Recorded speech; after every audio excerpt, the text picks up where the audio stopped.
Tell you, bro, it's always something.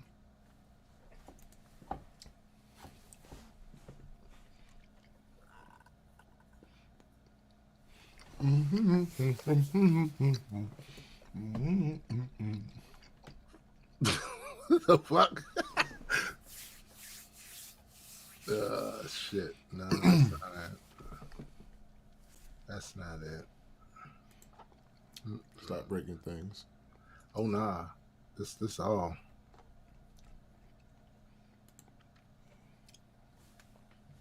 Break. Okay. Damn it. He fucked up. I knew he broke it. No. Not me.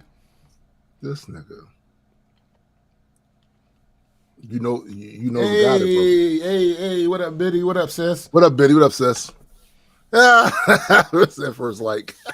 Hey. Give her the beans. What up? Give her the beans with the God morning.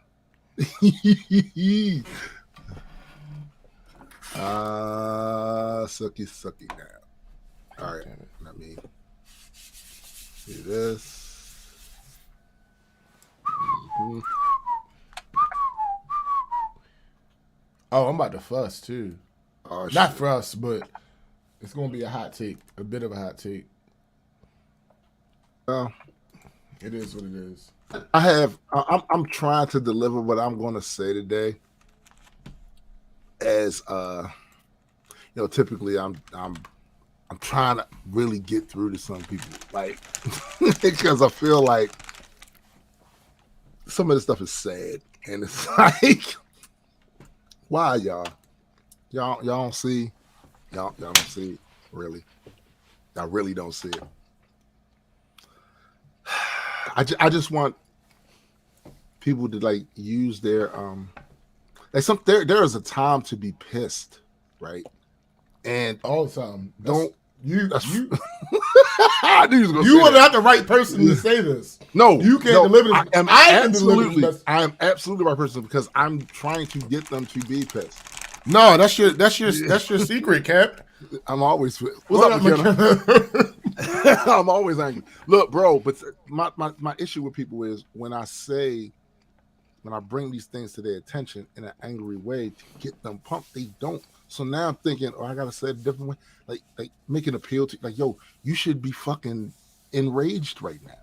And the fact that you're not is what they count on. They count on that because the shit, you get violated so many times. Now you're used to it. Now you're acclimated to it. So now, but it's too much bullshit that motherfuckers with power and influence is allowed to get away with at your fucking expense. You're nowhere near as angry about that shit as you really should be because it's an embarrassment. And then the thing is, when they skate and the things don't happen to them that would happen to you, at some point in your life, unfortunately, there is a chance that you'll be put into a position where you have to stand in front of a judge or you have to stand in front of a police officer giving you. It don't make you feel any kind of way that motherfuckers can just do 10 times worse than what you did and affect 100-fold more people with their bullshit they did. That don't make you feel just remotely like, yo, this shit is. I have no feelings. That's cap. That's cap. I literally saw you touching your hair. You were feeling it. You was looking at the mic. No, I couldn't feel it. That's why I was doing it. I was trying to find a feeling. It just didn't exist. It wasn't there for me. It's more than a feeling. Okay. All right. Just saying, man. Like, I'm hooked on the feeling. Oh, bet. Got you. There's no way. Why am I being tagged? Because you're an old misanthropic grump. That's true. That's the reason not to tag me, though. No. They don't care. Listen, here's the thing. They love you for it. Look, there was a lady named Miss Daisy that lived 2 doors down from us. Driving? I lived in the village. No, I drove her off a cliff. And Yo, she was foul, and she was ass to all the kids in the neighborhood and shit. And to avoid hearing her run her fucking mouth with her loud ass dog on the front porch, we did not lean on her gate. Oh, sure. Gate, you had to hear her fucking mouth. You know what I'm saying? Like, that's the thing. That's the thing. So, you know. Oh, I see what this tag is about. All right. That's legitimate. That's legitimate. It was what I said, though. No, actually, it wasn't for me. It was for everybody. They tagged still they tagged here to get attention. Still. And it was promotion for album release. So still. That wasn't about me at all. Everything. That was. Yep. I disagree, sir. That was 100%, 1,000. It's like 1,000,000,000,000%. It's like over 100 doesn't matter to that. So, matters none. I am not as arrogant to believe that it's all about me. You it's are half ubiquitous. About me. You are ubiquitous. But it's not. Bullshit. It's half about me. Nope. Not really. You're incorrect, sir. I am too correct. And this is on Discord too, so no one really knows. Nope. Yeah. You don't know much about Discord. I don't understand, but when it doesn't matter. Like, nope. It's not like my point is my point. My point is my point. Your point is over here. The point is here. No, nigga. The point is here. No, the point is here. My point is here. The overarching point. The overarching point. This nigga said my point is reality.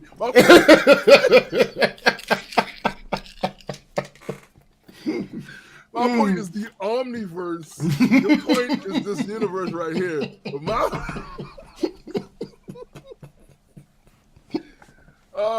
yo, what up, Keith? The jaded one is in the building. He has entered the building. Yo, you know the crazy thing about lore writing? Is anything sparks it. Did you literally, you just said like as if there's one. Well, this specific one is relevant to me, right? Okay. Anything sparks it. Yo, I saw this video today about some of the new interpretations that physicists have about time, the dimension of time, and all of this shit. And I instantly got 5 or 6 different characters and stories from this 13-minute video. Like, what? Oh, shit. This is fire. And it's crazy because I already actually used a portion of this without even seeing this new data or whatever. I used some of it already. With the armor being quantumly entangled so that when it takes impact... Your cousin's quantumly entangled. Absolutely. We're going to talk about it.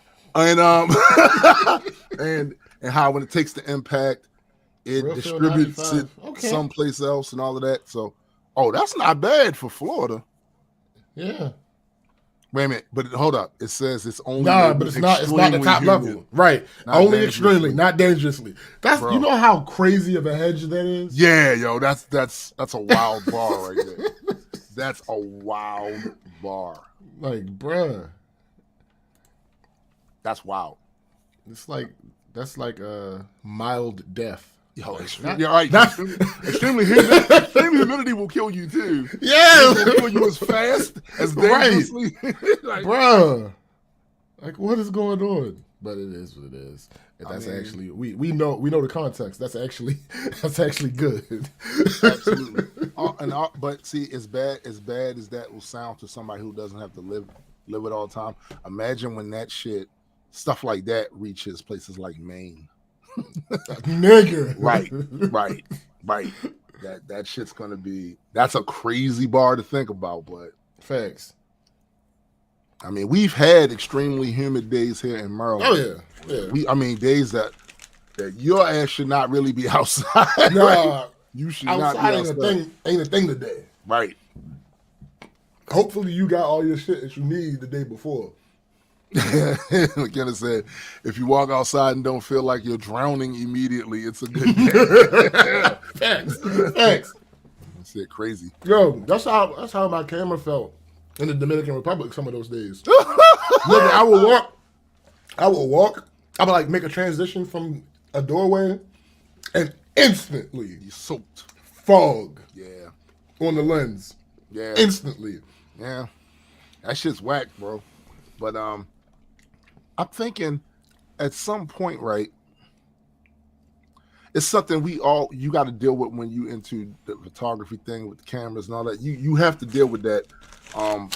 I would love for one day there to be some sort of tech they develop for the. God damn! Wait! God damn it, Keith! Shut up.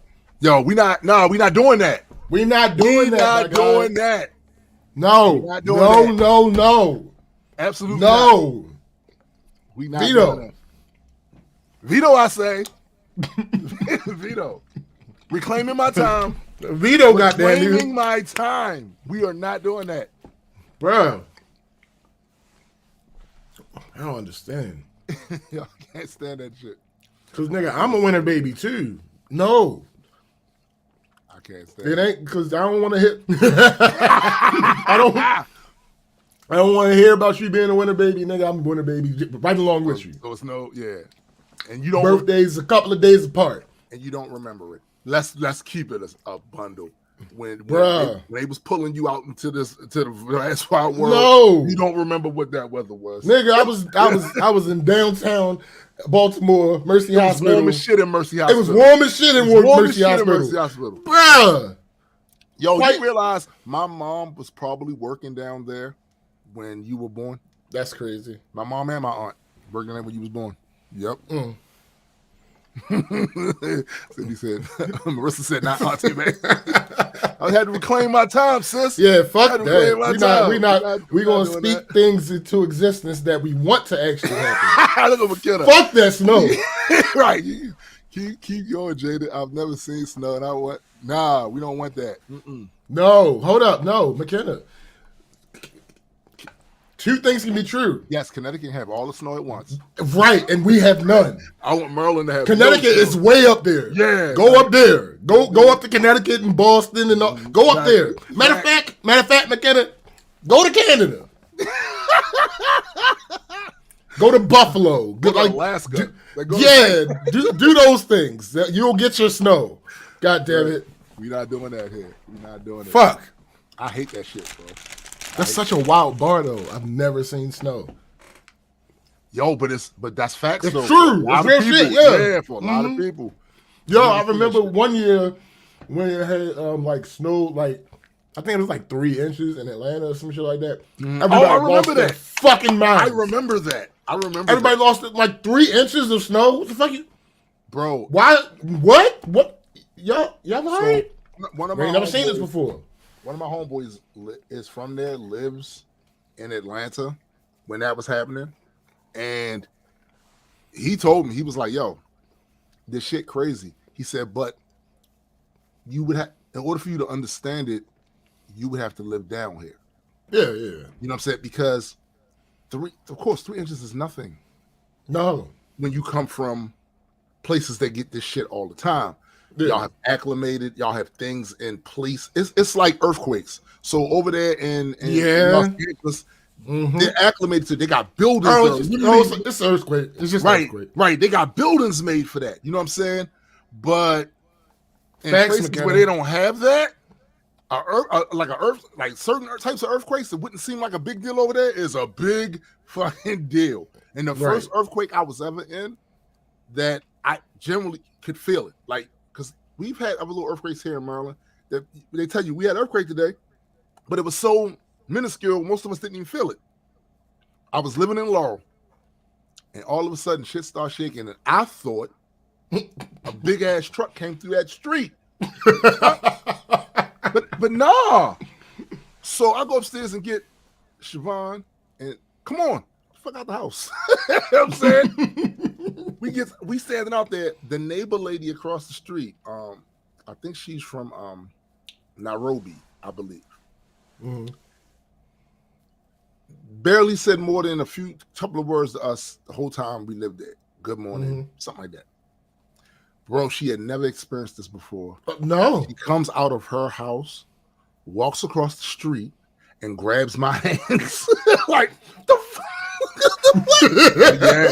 Yeah, it's real in the field. That's funny. It's real in the field. Now, had there been the wildfire or some shit like that, she'd be like, right, okay. Facts. That's regular weed. You know what I'm saying? That's regular weed.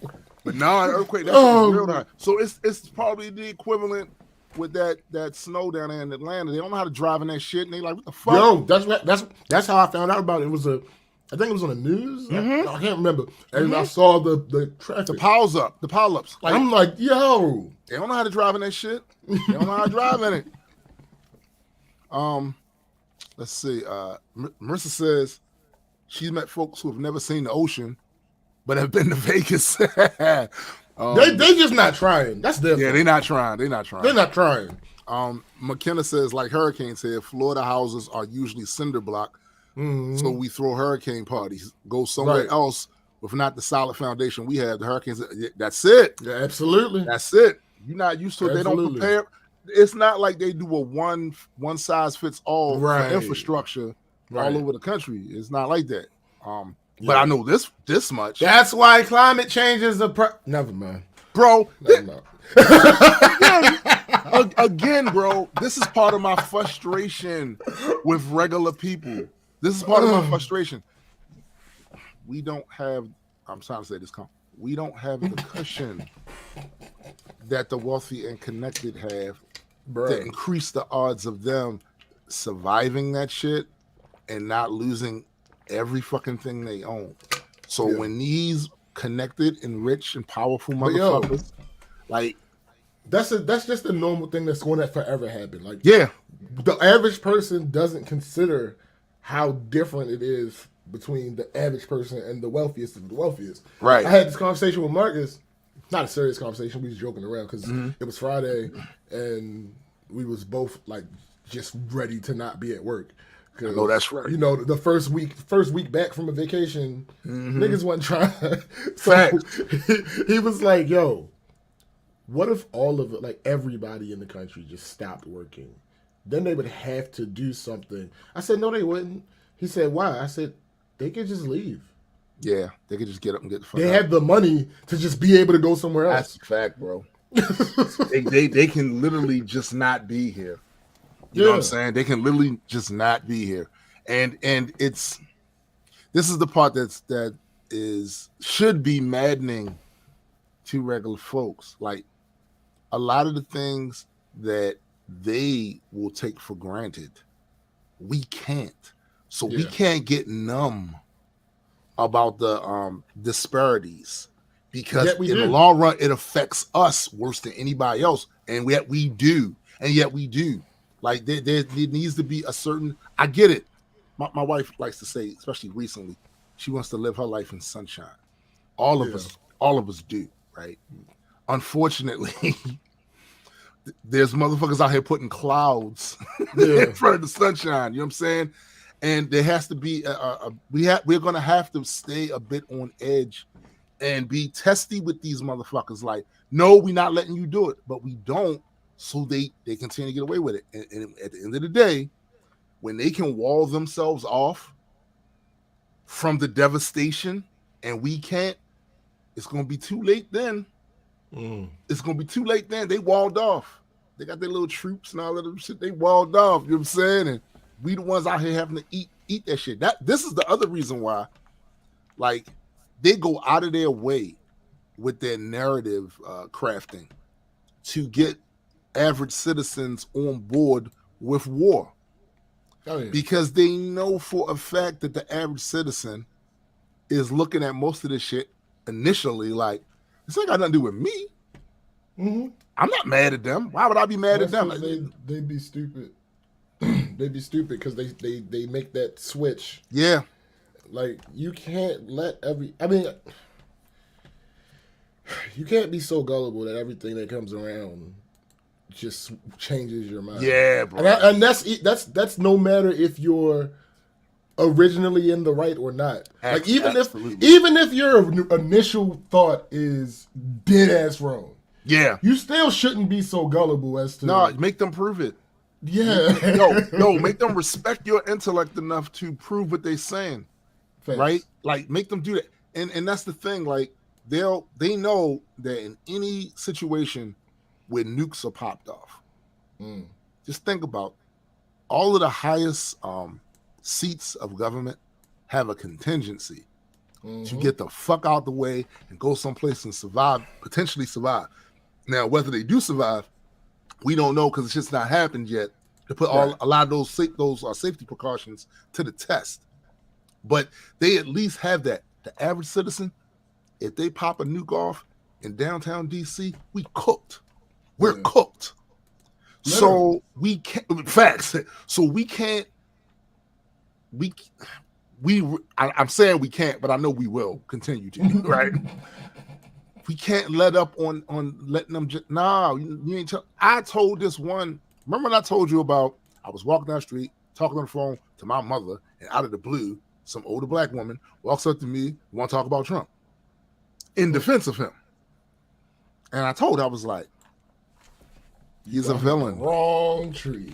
He's a villain. There's literally nothing you can say. Right. I said, Auntie, his struggles aren't your struggles. At all. The shit he's going through is not a personal attack on you. That man has been fucking up and doing crazy shit and getting away with that shit for years. There's no reason for you to internalize his beef with the federal government, his beef with the FBI, his beef with the Department of Justice. And you are a regular person. You'll ever have his problems. You'll never have his problems. And he'll never be there to thank you in person for this support that you're giving him. Fall back. Yeah. This has nothing to do with you. This is him and his bullshit. And it killed me. It just kills me to see one, any of these private organizations. Just let that sit with you. Private organizations have so much real estate in cultural politics because in truth they don't give a fuck about none of you motherfuckers. It's their agenda supersedes our needs. Their agenda is staying in power, accumulating wealth, accumulating influence. That's their shit. You as a regular citizen, you know what you got to worry about? Bread and butter. Guns and butter. You want to eat? My bad. Guns too, but you need to be able to eat. You need to be able to have a place to stay. You need to have health care. And the moment you juxtapose, this is my position, the moment you juxtapose your needs for their doctrine and rhetoric, you're fucking over yourself. Fuck them. Fuck their position. This is what we need. We need this. I don't care about your little need to fulfill or check off some boxes in your career about being, I was a lawyer and now I'm a governor. Fuck you. If you're not helping the people and you're not giving the people what the fuck they need, fuck you. I don't care about. Sway had the answer. Facts. So I don't care about none of that shit, and more of us need to stop. Like pull back all that passion you have for that organization. All right, that's a private organization. No, and you want my honest opinion about it? It's one of the many ways this country has gone wrong. Oh, sure. One of the many ways this country's gone wrong. You're giving these motherfuckers all this cultural power and influence about how you feel about shit and all of that. Like, fuck them. What about specifically our needs? We need A, B, C, D, E. That's it. I don't want to hear none of your jargon. Are you going to get this Mike? Shit done? What up, Mike? Mike his ass. Mike his ass. Like, yo, nah, man. I'm sick of it, B. I'm sick of it. I'm tired of it. It's annoying. And then when you do that, and I get it's a very natural human thing, unfortunately, to grab teams and tribes. That's what we do. Yeah. That's what we do. But y'all need to be selective with that shit. Seriously, be selective with it. No way. Listen, I'm gonna tell you. So you take indigenous people. They may have their kings and tribal leaders and chieftains, right? They live right there. They live right there in the tribe. They're right there in the village. They're right fucking there. They can be touched. And what affects the village affects them. They're right there. These motherfuckers, this ain't the same thing. This is not the same thing. What affects you don't necessarily affect them. A lot of them are good. They good.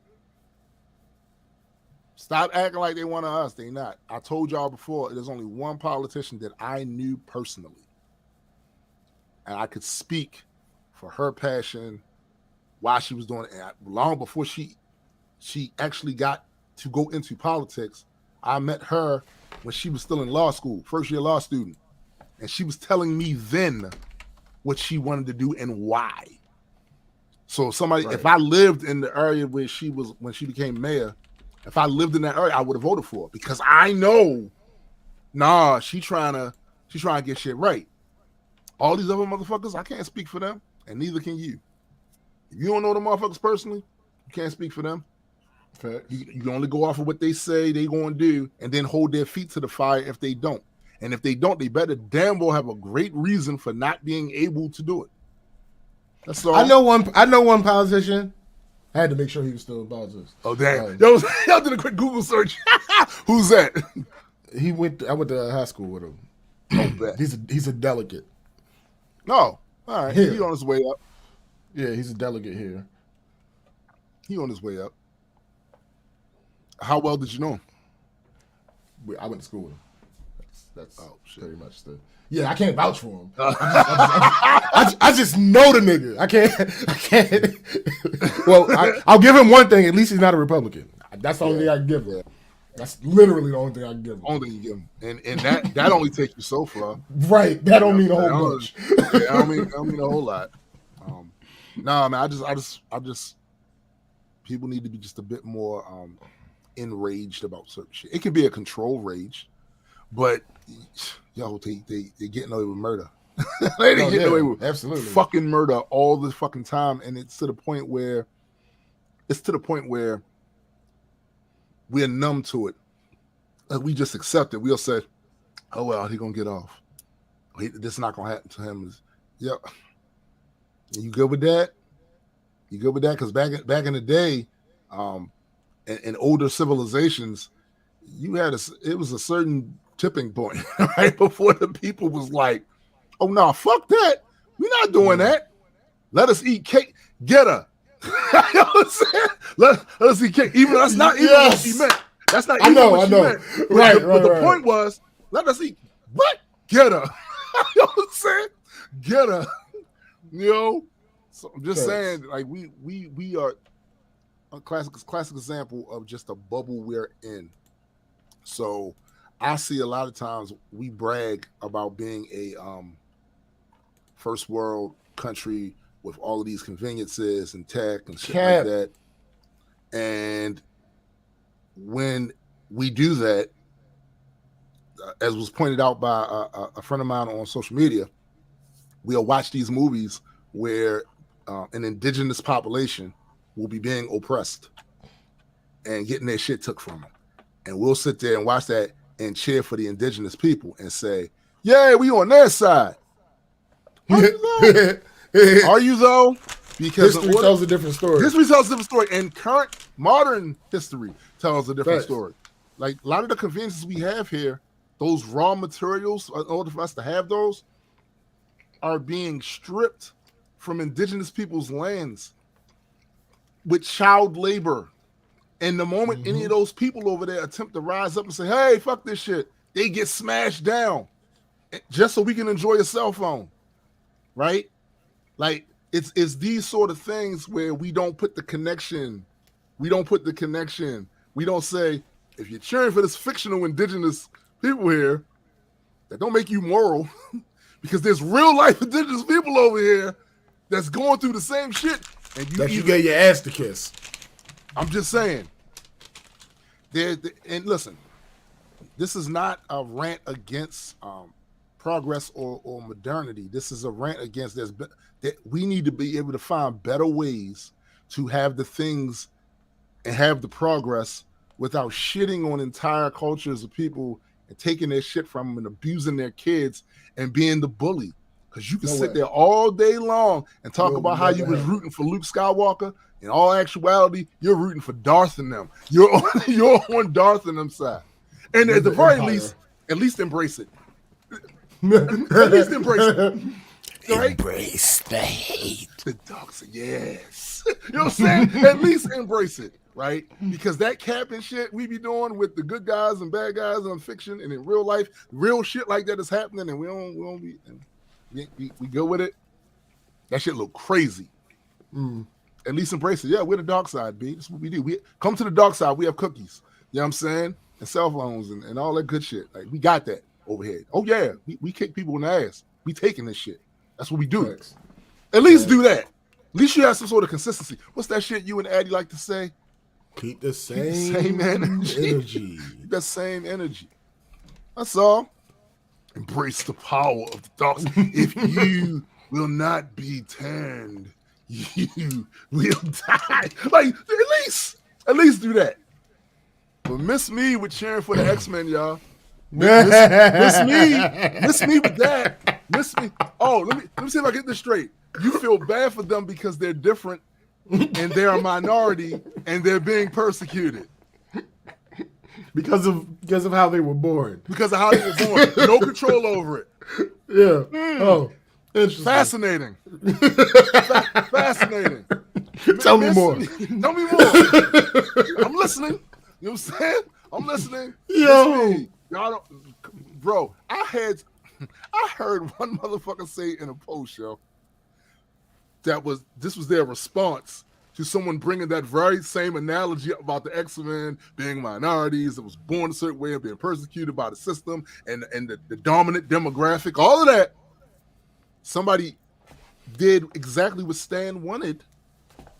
They drew the parallel with real life minority groups being oppressed and disenfranchised by dominant demographics. You know what the motherfucker said in response to that?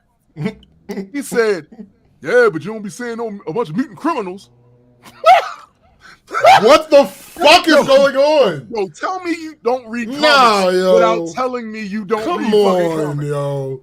What? So y'all think, here's the worst part about that, right? Fuck reading comics. Yes. And that's something I never thought I'd say.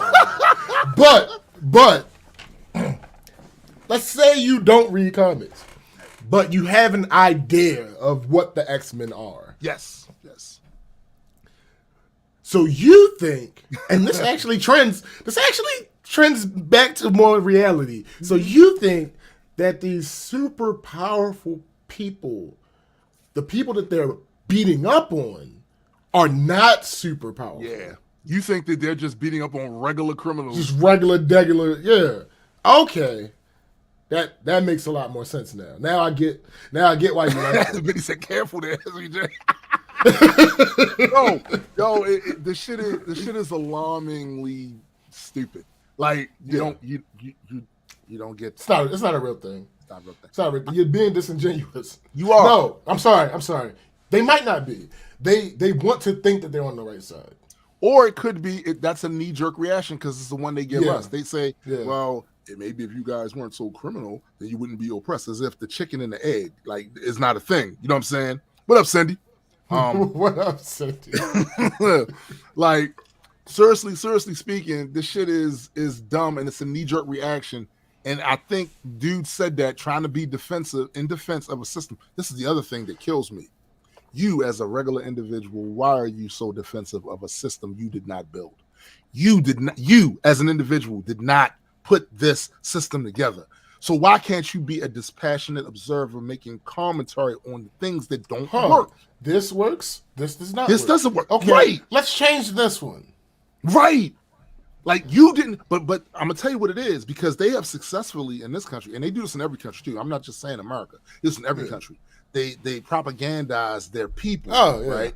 So they have entwined the system with the culture, right? So as a result, people feeling like they're defending the culture by defending the system. You are not, sir. Culture. You are not. We're going to talk about culture. We're going to talk about culture. We're going to talk about it. You know what I'm saying? Yo, Geechee killed me when he telling niggas that at Face Off. We're going to talk about it.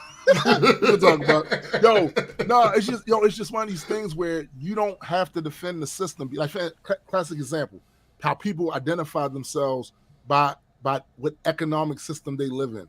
Are you fucking crazy? Are you fucking crazy? And economic theory is just that. Yeah. It's just that. And you should be as dispassionate about it. Either you think it works or it doesn't. Mm-hmm. And be able to analyze this part does not work. Mm-hmm. This part does work. I wonder how we can fix the part that doesn't work. Because the moment you start identifying yourself by what economic system you live in, you then close off the possibilities of improving that shit. Because now you're on some rah, sis kumbaya, tribal bullshit. It's an economic system, B. You practice capitalism. That's it. Your the working elements of your economic structure and how you make money and all that shit is using this form of capitalism. You are not capitalism itself. Stop it. Stop it. Stop it. I'm going to use it and still be able to criticize it. Yup. Absolutely. The same way if I go and buy a computer, I'm going to use the computer and I'm going to criticize some shit that I think is faulty programming or some bullshit ass design they did that's fucking up shit. I am able to do both things. Absolutely. Without question. Shit's dumb, yo. And again, that's part of the, I get it. It's part of the natural human compulsion. Why are you all grainy? Am I grainy? I don't look grainy. Yep. Yeah, you. That might be your computer. I find that hard to believe. I'm about to go to our channel and see how that looks because I shouldn't be grainy. You shouldn't be. No. So maybe what happened? I gotta refresh StreamYard. That might be it. Because on StreamYard me, it doesn't look that bad, but it could. I just want to see what it like to the people. Well, the people didn't complain, so. Oh yeah, they would have said something. That's a fact. Yeah. Yeah, I might have to refresh. I'm not doing that though. Oh no, I'm looking. Yeah. I'm looking. They didn't complain, but I'm saying it. Oh, okay. Yeah. I don't know why that signal's doing that, but yeah. And the audio's fine. It's the audio, like usually when something like that happens, the audio might have some artifacts. Yeah. No robot sound, none of that. Yeah, you're not lagging or anything. That's weird. That's super weird. It has to be my signal, yo. It's got to be the internet signal. It's got to be. Okay, there we go. Yeah, Jonathan. Yeah. It's got to be. Little grainy. This pissed me off. Ain't no grains ever hurt nobody. I mean, unless you have a gluten allergy. Yo, you might have a gluten issue going on over there. Yeah. Yo, this I was shit about. I had this conversation the other day too about internet. Overall media and internet power. You know, we talked about this on the show before too, right? Yo, America's still 13. Still 13, y'all. 13 in the world. Yeah. What the fuck? By the way, which is actually despicable once you think about it. Nigga. Like 5 maybe. Right. We're not in the top 5.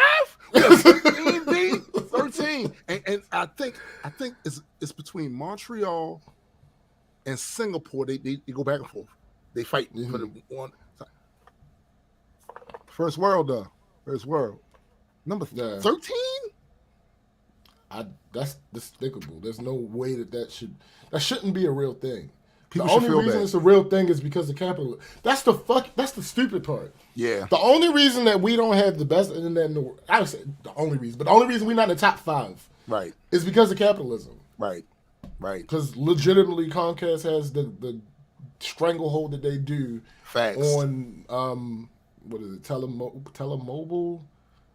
I can't remember the exact word. Right. But over here in this country, so innovation is frowned upon because that would be competition, and monopoly is completely anti-competition. Mm-hmm. So I'm looking at my StreamYard thing at the internet signal up in the corner, and it is saying connection is unstable. If you're on Wi-Fi, try plugging it into the router and move closer to it. Nigga, it is plugged in. You know what I'm saying? It is plugged in. See, that's what I'm talking about right there. The shit I'm talking about right there. It is what it is. The people will be fine. The people. But nah, bro, that shit is bananas. We might as well do this intro. I mean, we might as well not do the intro. Shit. At this point, we're a half hour plus in. Like, yeah, you're right. I just looked at the time. What the hell? There's no point in doing the intro now. Y'all know who we are. Y'all know why we here. You know who we are. You know why we here. But you don't know what. You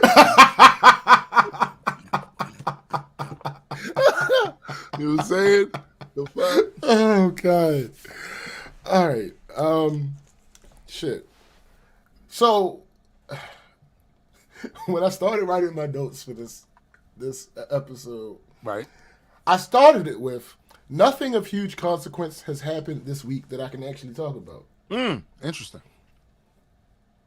But then, like so many other times, I was proven wrong. As the week progressed, things happened. You was on your Chris Benoit shit, prove me wrong, and then somebody did. Bruh.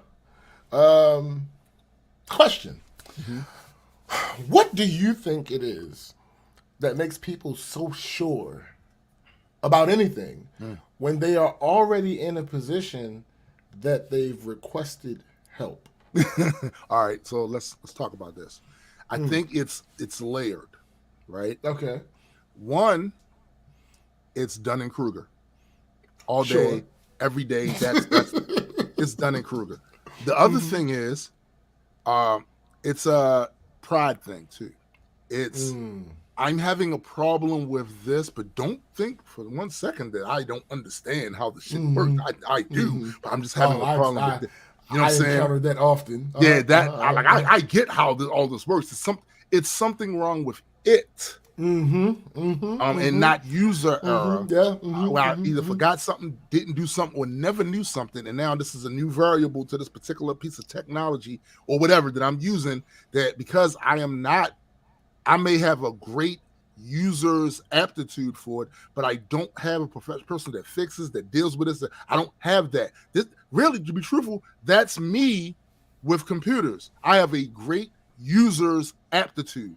But that does not cover all things in that computer space, because that's not something I do for a fucking living, right? It's not something I was formally trained to do. You know what I'm saying? Well, kinda, but no. You know what I'm saying? Kinda, but no, right?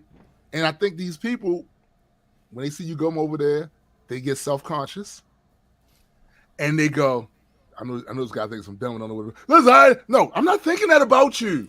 Whoa, wait. Well, you might be. to be clear, if you happen to be listening, anybody that works for my company, you having an issue with your computer is not going to change the way that I think about your intelligence. let me say it that way, because if I think you're an idiot, I'm already thinking you're an idiot. That's. If I think that you're not an idiot, this little hiccup is not going to change my mind about that. Let's disabuse you of that notion off rip. I already thought. Please understand. Yeah, I already had my feeling. You were an idiot before your computer. Right. Or I already thought he's a smart guy. He don't know everything, but I don't expect him to know everything. Right. It's one of them options. It's one of the two. Yeah. I've already had.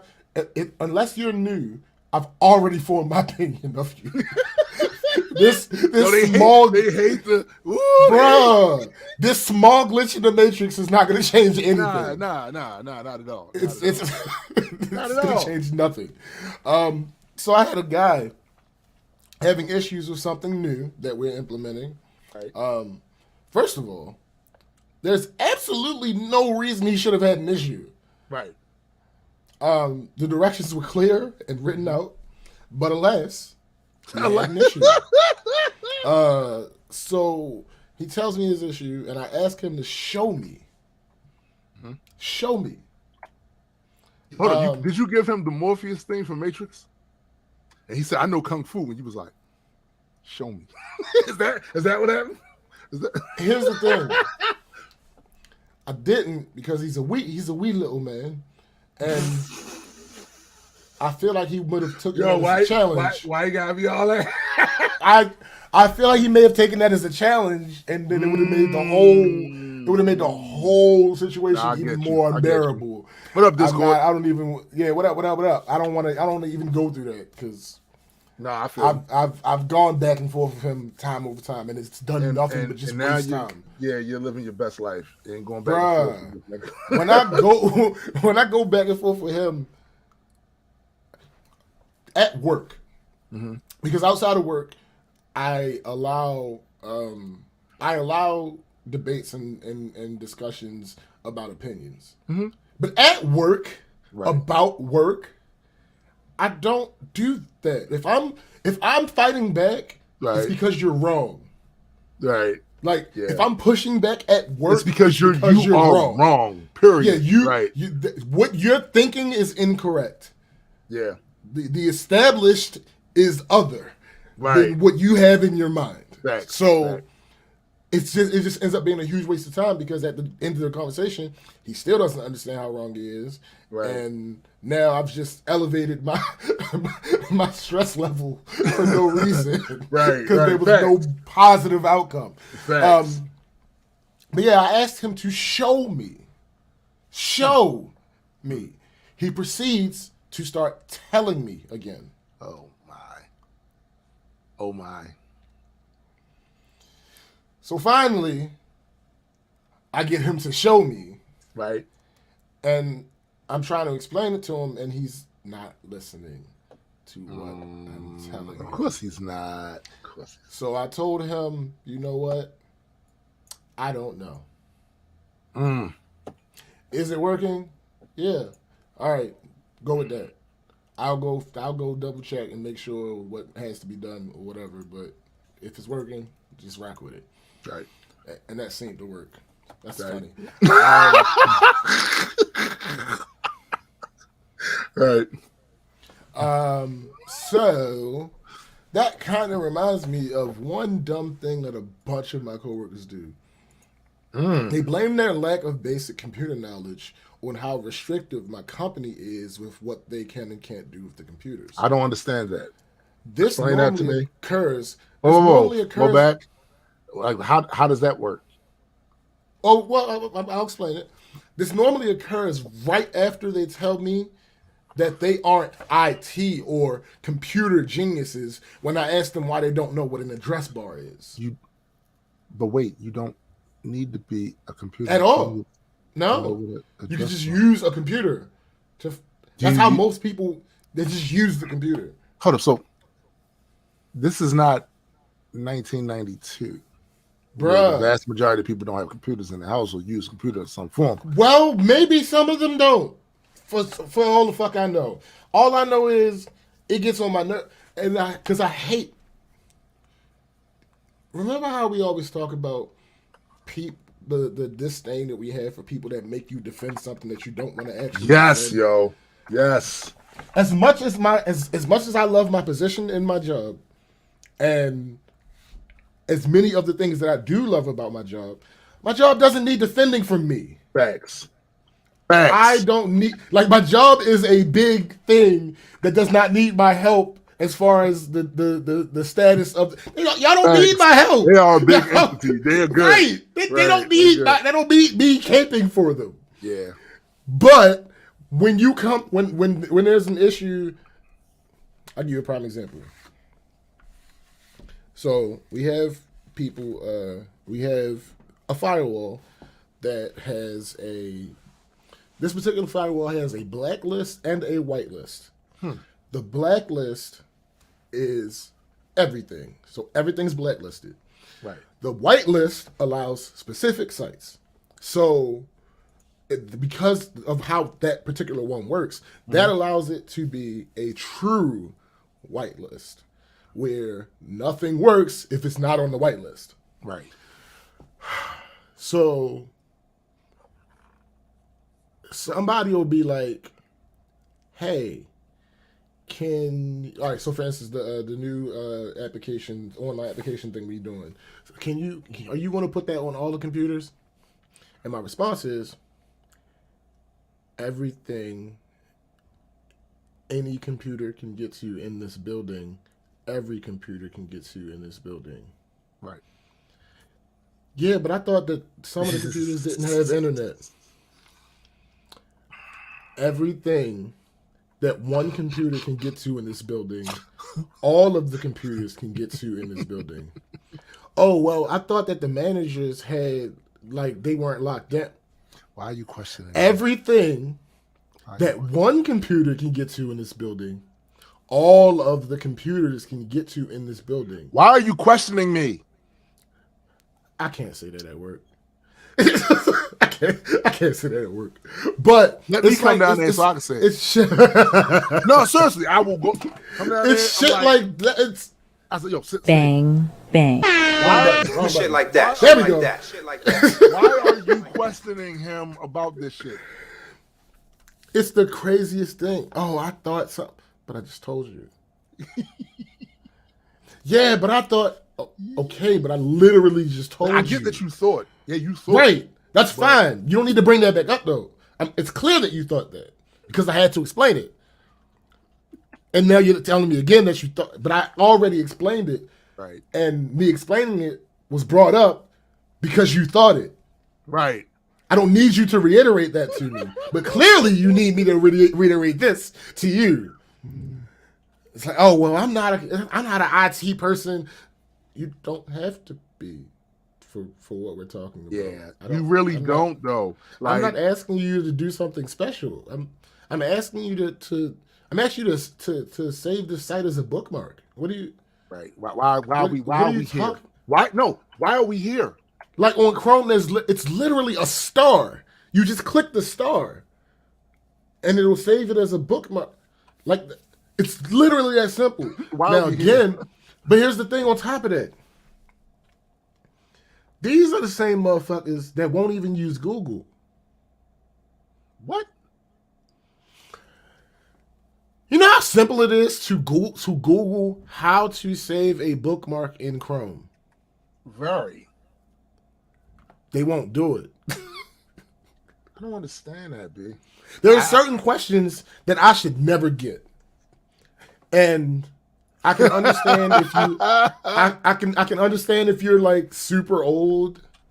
Cause we still have a couple we got a couple 70-year-olds, we got a couple 80-year-olds Yeah. working for the company. No doubt. So y'all, I have no problem answering those questions for y'all.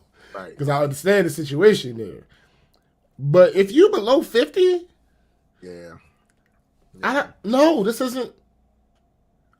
I don't think I will. If you're under 50, yeah, fact. If you're under 50, I don't know that there's an excuse for you. I'm not gonna be nice to you, and I'm not gonna be overtly mean, but I'm not gonna be nice to. I'm not gonna baby you through this if you're under 50. Like, no, you're gonna get your answer that you need because it's for work, but you gonna get some shit, especially if we have some type of rapport. Oh, right. You're gonna get some shit. You're gonna get this. You work. absolutely gonna get some shit. You gonna get this work.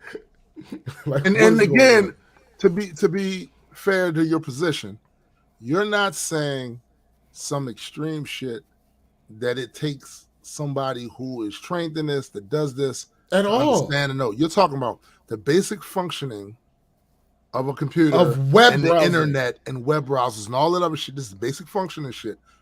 This is also, you use this computer. This is not an Apple where you have to get familiar with how shit. Yeah. Anything. You use this PC type of PC all the time. Mm-hmm. Yeah.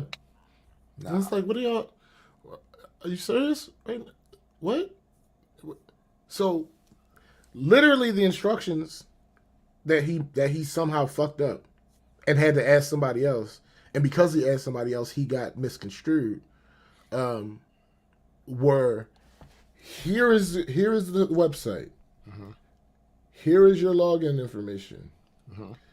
Click on this link. It's going to take you to the website. Log in with this information. After you log in, go to the top right corner. Click on your name. Click on change. Click on your profile. Click on send a password reset link. Reset your password so that everybody doesn't have your password. This is a mass email. These are default passwords that I'm setting up for everybody. Change your password immediately. And by the way, that process there is very common in a lot of situations where you're starting a profile where they'll give you this interim password, and then to tell you right in the thing, you can change this to whatever you want. This is interim, so you can get in. That's very common. That's not something that's outside of the you don't need to be fucking the kids on Weird Science, the movie Weird Science. Don't need to be none of them. You know what I'm saying? Like, nah. It's like, what are we talking about here? Why did this give you an issue at all? And to the point where you had to ask somebody else, why? First of all, why would you? If you got to the point where you had to ask somebody, Right. Why would you ask somebody else? That's not us.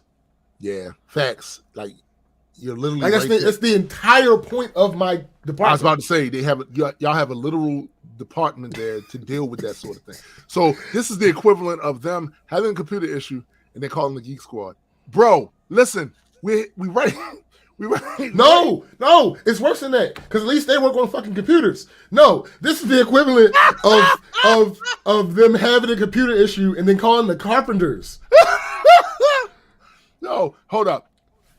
I have to get in this bit of Geek Squad slander. For the love of all things holy or scientific, if you have an issue with your computer, do not take it to. Yeah, it's probably not the best idea. At the very best, they'll get it done, but they'll charge you an arm and a leg. Yeah, don't do it. At the very best. Yeah. At the very best. Exactly. Don't do it. Mike said, which I want to note, you know how many people do not change the admin password to the back end of their routers? That is a fact. I mean, it makes it easier when I have to reset a gateway, but still, anyone who knows could literally jump on your network. That's their right. own Wi-Fi path. That is facts. That's a fact. That is all facts. McKenna says, so back when my doctor worked for Yale, they sent out a fake email to see which ones would fall for a phishing scam. She brought it to her office manager because it was weird, and he told her to put in her Yale ID. They sent out an email later explaining that she had to call and tell them what happened. That's funny because we do that. We do normal phishing tests. Yeah. And the crazy thing about it is they've gotten worse. Oh yeah. The average user at my company has gotten worse. I can believe that. At discerning what's a phishing thing. Well, yeah. I feel like a lot of them need to do this to their computer. Like seriously, they just cause that shit. Y'all not. It's not for y'all. You know what I'm saying? The most egregious, for some reason, the one that be fucking them up the most, because it's the messages themselves are randomly generated, right? But the one that fucks them up the most is an email from HR. Now, here's the thing. Here's the problem with that. The person in charge of HR, everybody knows. And everybody knows her email address because the vast majority of our email, like 99% of the email addresses inside of my company are the person's first initial and their last name. Interesting. They know who she is. So when you get an email from that says that in the subject that is from HR and you don't see her email address, right? That should tell you that it's not from HR. Yeah. Nope. Doesn't matter. No. They still open the email. And it's like, what are we doing here? Why is this a thing? I mean, anyway. So there are so many telltale signs that this email, this correspondence you're getting is phishing. Bro, misspellings. Yeah, bro, it's a lot, yo. In the address, weird capitalization, right. like anytime you see, I'm gonna get this one for free. Anytime that you see a popular company, sends you an email address, and the email itself has like a bunch of numbers and dashes and all that other shit. Yes. It's not them. Yeah. It's simply not them. Sorry to burst your bubble. Amazon did not find an error in your last order and decided to send you back $5,000. It didn't happen. Your bank account, the Bruh. No, they did not find some money that's not what happened. That's not what happened. And that's not how they would contact you, by the way. Bruh. Not how they would contact you. At all. That's funny, McKenna. She describes herself as computer illiterate, but she thought it was off. Her boss falling for it. Gotta laugh out of IT. Of course it would. It would. But speaking hold on, can I say something about IT for a second? No. I have to. This needs to be. So I have a personal. Pennywise? This nigga so ass. So ass. No, you're not talking about Pennywise. Nah, nigga. Okay. My bad. My negative experience with IT revolves around hating on my behalf. Right? So when I worked at Phillips Seafood, running the sanitation department, they put the IT office on our list of things that now they no longer take care of it themselves. I had to send people in there to clean it. Before then, I had never been in the IT section at all.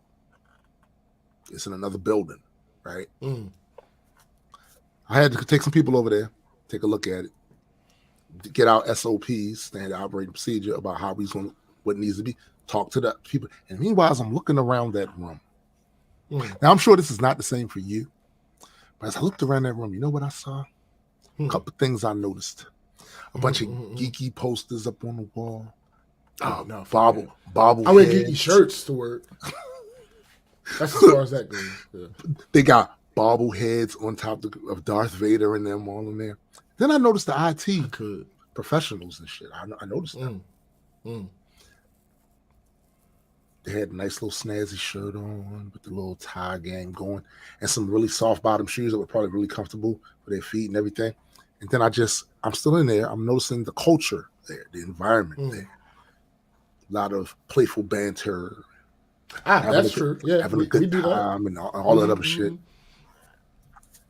Meanwhile, I'm working in a fucking hovel. All right? It's cold as shit. Nigga, it's cold as shit on that production floor. Because this is a refrigerated manufacturing warehouse.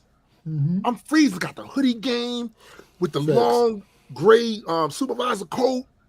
I'm freezing in this bitch. Gloves in hand. It's crazy. It's nice and toasty warm in here.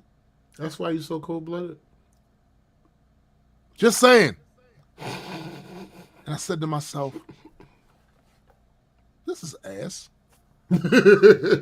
Later on in the day, time to leave. We're leaving about.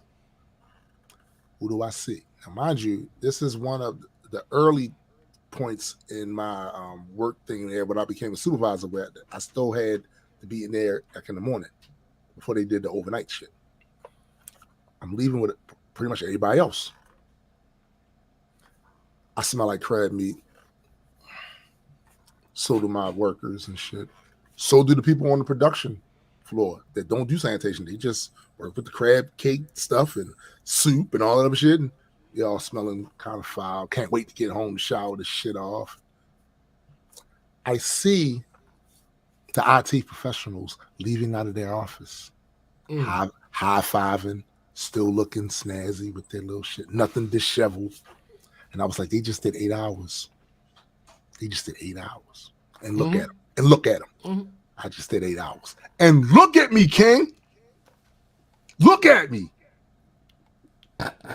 I hated them from that point forward. Yo. I hated them from that point forward. Jealous ones still envy. Bro, I'm just look. It is what it is. Like, it is. You're right. No, you're right. You have every right to feel the way that you do about that shit. And that's the reason why I went to I even went to Estrella University thing to learn some IT. I said, because if this is their reality, cushy, that's their work day. That. Can I get some of that?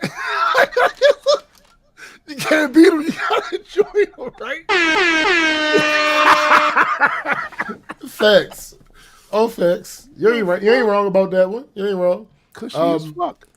But speaking of fucking scams and whatnot, so I get these text messages from. First, I was only getting the ones that's like, "Oh, this is your bank. You need to change your password immediately." I hate blah, that blah, shit. blah, blah. Leave me alone. But the thing about it is, it's always from a bank that I don't bank at. They are fucking up. So they're horrible at what they do. They're horrible. Yeah, They're bad at what they do. They be from M&T Bank. I haven't been with M&T Bank in like 10 years. And I like refuse shit to like go that. back to them. I was I'm there not going too. back to I them. refuse to ever go back to them. So, but then I started getting these text messages that would be a lot more personable. It would be like, hey, Hey there, James. did you send? No. It's like, hey, did you remember to send Rebecca the Oh yeah, they're on some the bullshit. notes from the meeting this afternoon? They're on some bullshit. Hold So on. what First of all, do you work with a Rebecca? Rebecca? No, there's no. I'm not sure my company employs a Rebecca. Bro, what? I get those type of messages on WhatsApp. That's funny. Yeah. Trying to get all personal. What I started doing was playing along. And usually by the point that I asked them for photos, they up out of there. Of course. Like, I remember one of the recent ones when I asked for a photo, literally, hey, it's Elizabeth. Do you remember me from such and such and such and such? Oh, show me a photo. Oh, I must have the wrong number. They on some shit, yo. They do that. Look, I get that on IG. I've got that on IG so many times with my somebody got my nephew shit all jammed up. He hitting, and I'm sitting there playing with him. I'm playing with him. Yo, I literally had one person take a friend of mine that I've known and still kind of interact with. They know my status now as an atheist and all of that shit, and they're hitting me with all this God stuff and the blessings and the thing that, and damn well that's not how we interact. And I seen that shit, I was like, they done went and hacked my man's shit. So I'm gonna play with this motherfucker for a minute. And I let them go, and say their little scammy ass whatever before I air their ass out. That shit is commonplace now, yo. And I think it increased during the pandemic. Oh, absolutely. I saw a steady increase of that shit. Yeah. Now you just gave your little anecdote. And to quote the great Frank Ocean, this nigga human beings in a mob. What's a mob to a king? What's a king to a god? What's a god to a non-believer that don't believe in anything? Checkmate, sir. I'm currently talking to one of them. And I started this started yesterday.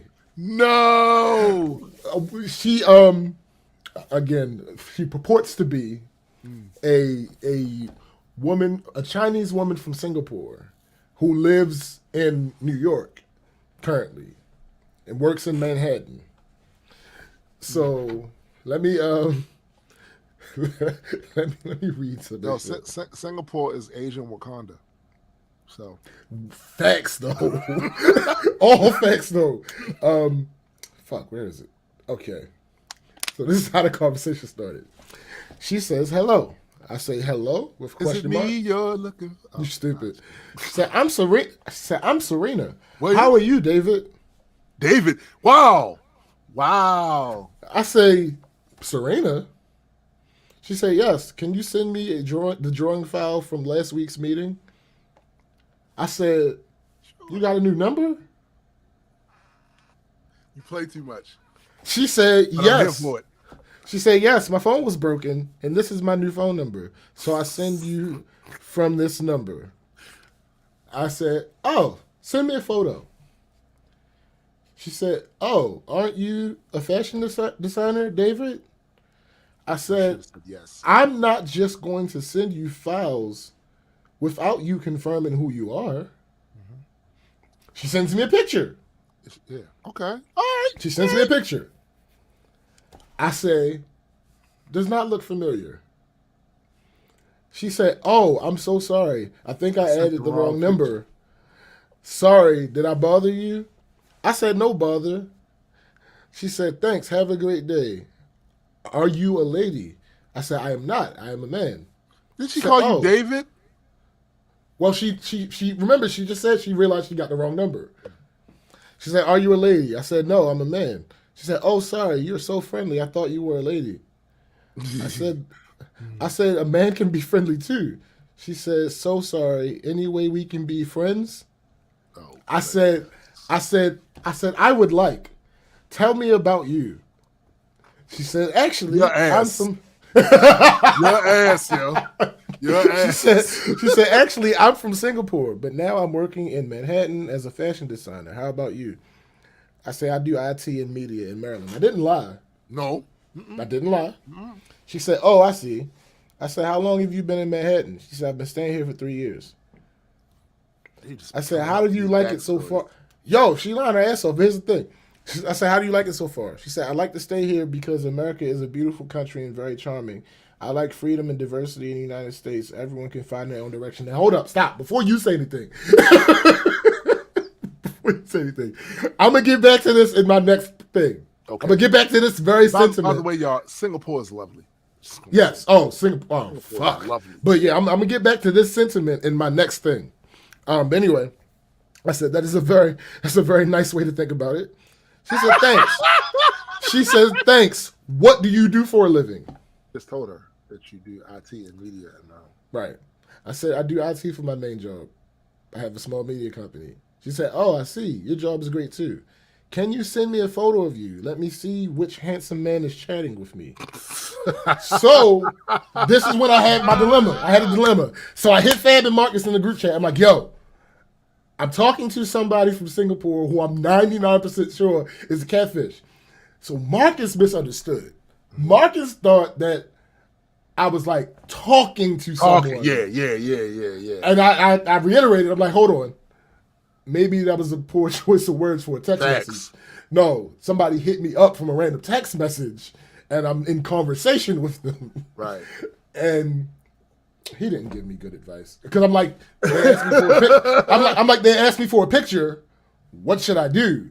So what I decided on is my opinion that, and it could be from somewhere else. I have my phone number on my Facebook. Right. I'm of the opinion that this is where a lot of these motherfuckers are getting my number from. So what I decided is I'm going to send nothing but Facebook photos. So because they're already public. Because they're already public. Right. So I sent one of the Facebook photos.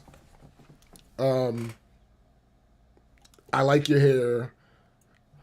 How old are you? I told her how old I am. She said, oh, I'm 34 too. Sure you are. Right.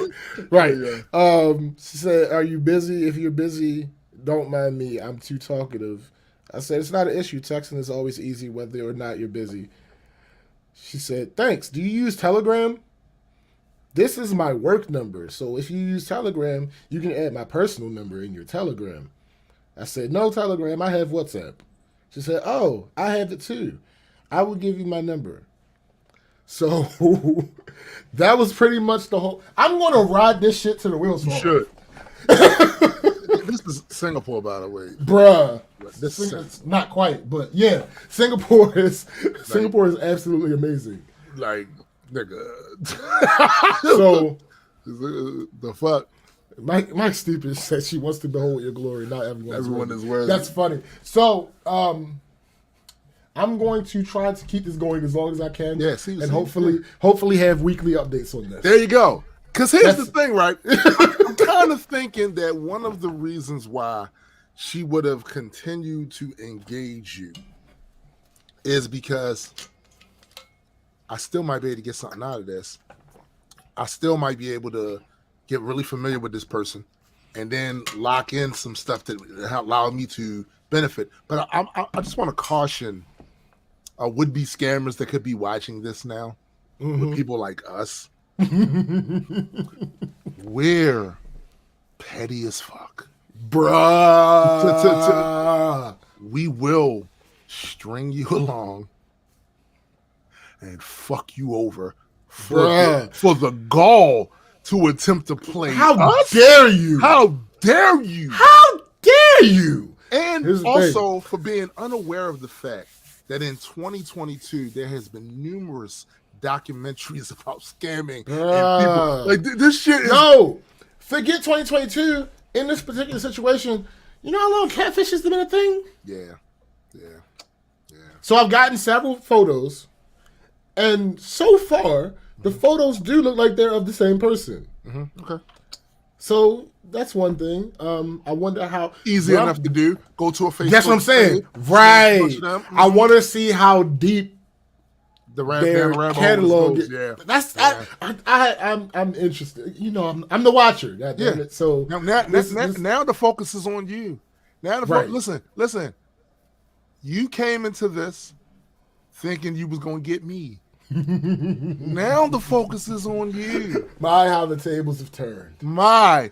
Listen, she fucked up because this is the equivalent. She don't know this yet, but this is the equivalent of them old Hellraiser movies where they fought so hard to get their hands on that cube, and then when they open that bitch up, Pinhead and the Cenobites appear. Yes.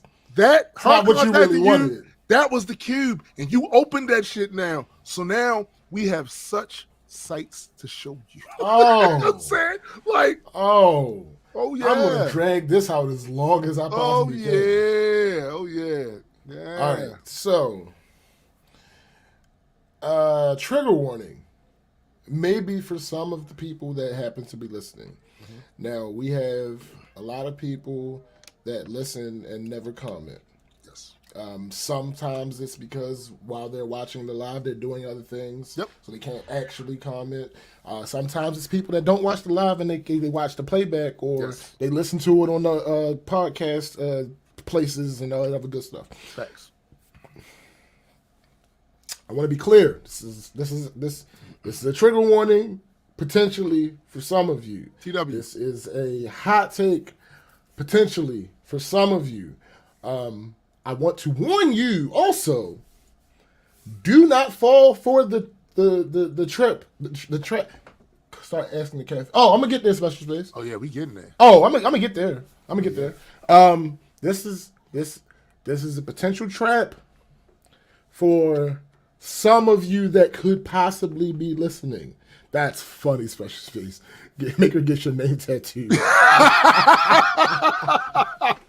That's funny. Shit. All right. This is a potential trap for some of you who may be out there listening. Do not fall into the trap, please. Yes. I do not want to cuss any of you out, but I will. We will. I absolutely will. The main thing I want to warn you against, because I'm about to go in, do not do, because matter of fact, I blocked one motherfucker that used to comment on the show. I blocked him from the show because he did something similar to what I'm warning everybody not to do. Do not fall into the erasure trap that's about to be set up by what I'm about to say. Right. I don't see color as erasure. Let me say it again. It is. I don't see color is erasure. What they're actually saying is, I don't see your life or your struggle. You don't. Bruh. Yeah. That's what they're actually saying. If you do not live here and are not uniquely aware of American sensibilities, you get a little bit. You get a little bit. Mm-hmm. I'll give you a little rope for that. Right. Anyone else, you live here. You know that. You know. You get no grace. That's not the flex you think it is. That's not the flex you think it is. Anybody else who lives here, please, I implore you, do not make me cuss you out and block you. Facts. Not necessarily in that order. Facts. Because I might block you and then we just roast your motherfucking ass. Right. After I block you. Not to give you the dignity of getting a response from me. Right. Fuck out of here. The vast majority of you, the vast majority of people that comment, I'm fairly sure you'll understand what I'm about to say. All right. How culture works here disgusts me. Talk about it. Talk about innately. Like, sometimes I'm being irrational because of how much that shit disgusts me. No, I hear you. One of the messages, she's the one about, I like America because of the diversity and blah blah. Bullshit. You don't know what the fuck you're talking about. One of the YouTubers that I watch, he moved to America recently. Well, kinda, but he's contemplating staying in America. Right. And I'm. Why am I moving to America? Well, a lot of you talk about how America's the worst place in the world. I don't think so. it's very diverse, and you can be whatever you want to be, and as long as you work First, and who blah says blah that? this and blah blah. Who says that is the Bro, worst place in the, who says that? Even with all the criticisms of the shit that's here, who says it's the worst place? not in a the world? not a reasonable person. Right? Like no, stop it. No reasonable person. So you already is set up going a to straw say, man, right? Bruh. There. You already set up a straw man right there. You're not being if you say that America is the worst place in the world, you're not being realistic. Right. If you say America is the best place in the world, you're not being realistic. Right. So, What you're being is you're carrying pom poms. That's what you're Right. doing. Carrying Right. pom poms. so I want to those two issues that I just addressed. They're real things, but I want to zoom way in, so far in that this evidence is completely anecdotal. Right. But I defy anyone to prove to me that I'm wrong. Right. So I'm at karaoke. Boo. And shut up. I don't get booze. That's funny. That shit last night, Nick. Anyway, I may or may not mention that. I may or may not mention that because it's a whole weird thing. Like, anyway, so I'm at karaoke, and every time I see other black people, I watch them. No, I watch everybody. You watch everybody. I was about to say that's. How is that different? But for several reasons, I pay them a little bit of extra attention. Different context, right? Yeah. It annoys me to no end when I see black people in these karaoke spaces, and the entire time I don't see them react to in a positive way to any black artists, any black songs, any black music. Interesting. I do not see them react positively. And specifically, I'm talking about the ones that are brave enough or drunk enough or carefree enough to actually get up and sing. I'm talking about those specifically because it's entirely possible that if you're just there for the ambiance, nobody picked a song that you like. Yeah, it's absolutely possible. That 100. can happen. But if you get up there and you sung 3 times, you had an opportunity to pick a song that you liked. Yeah.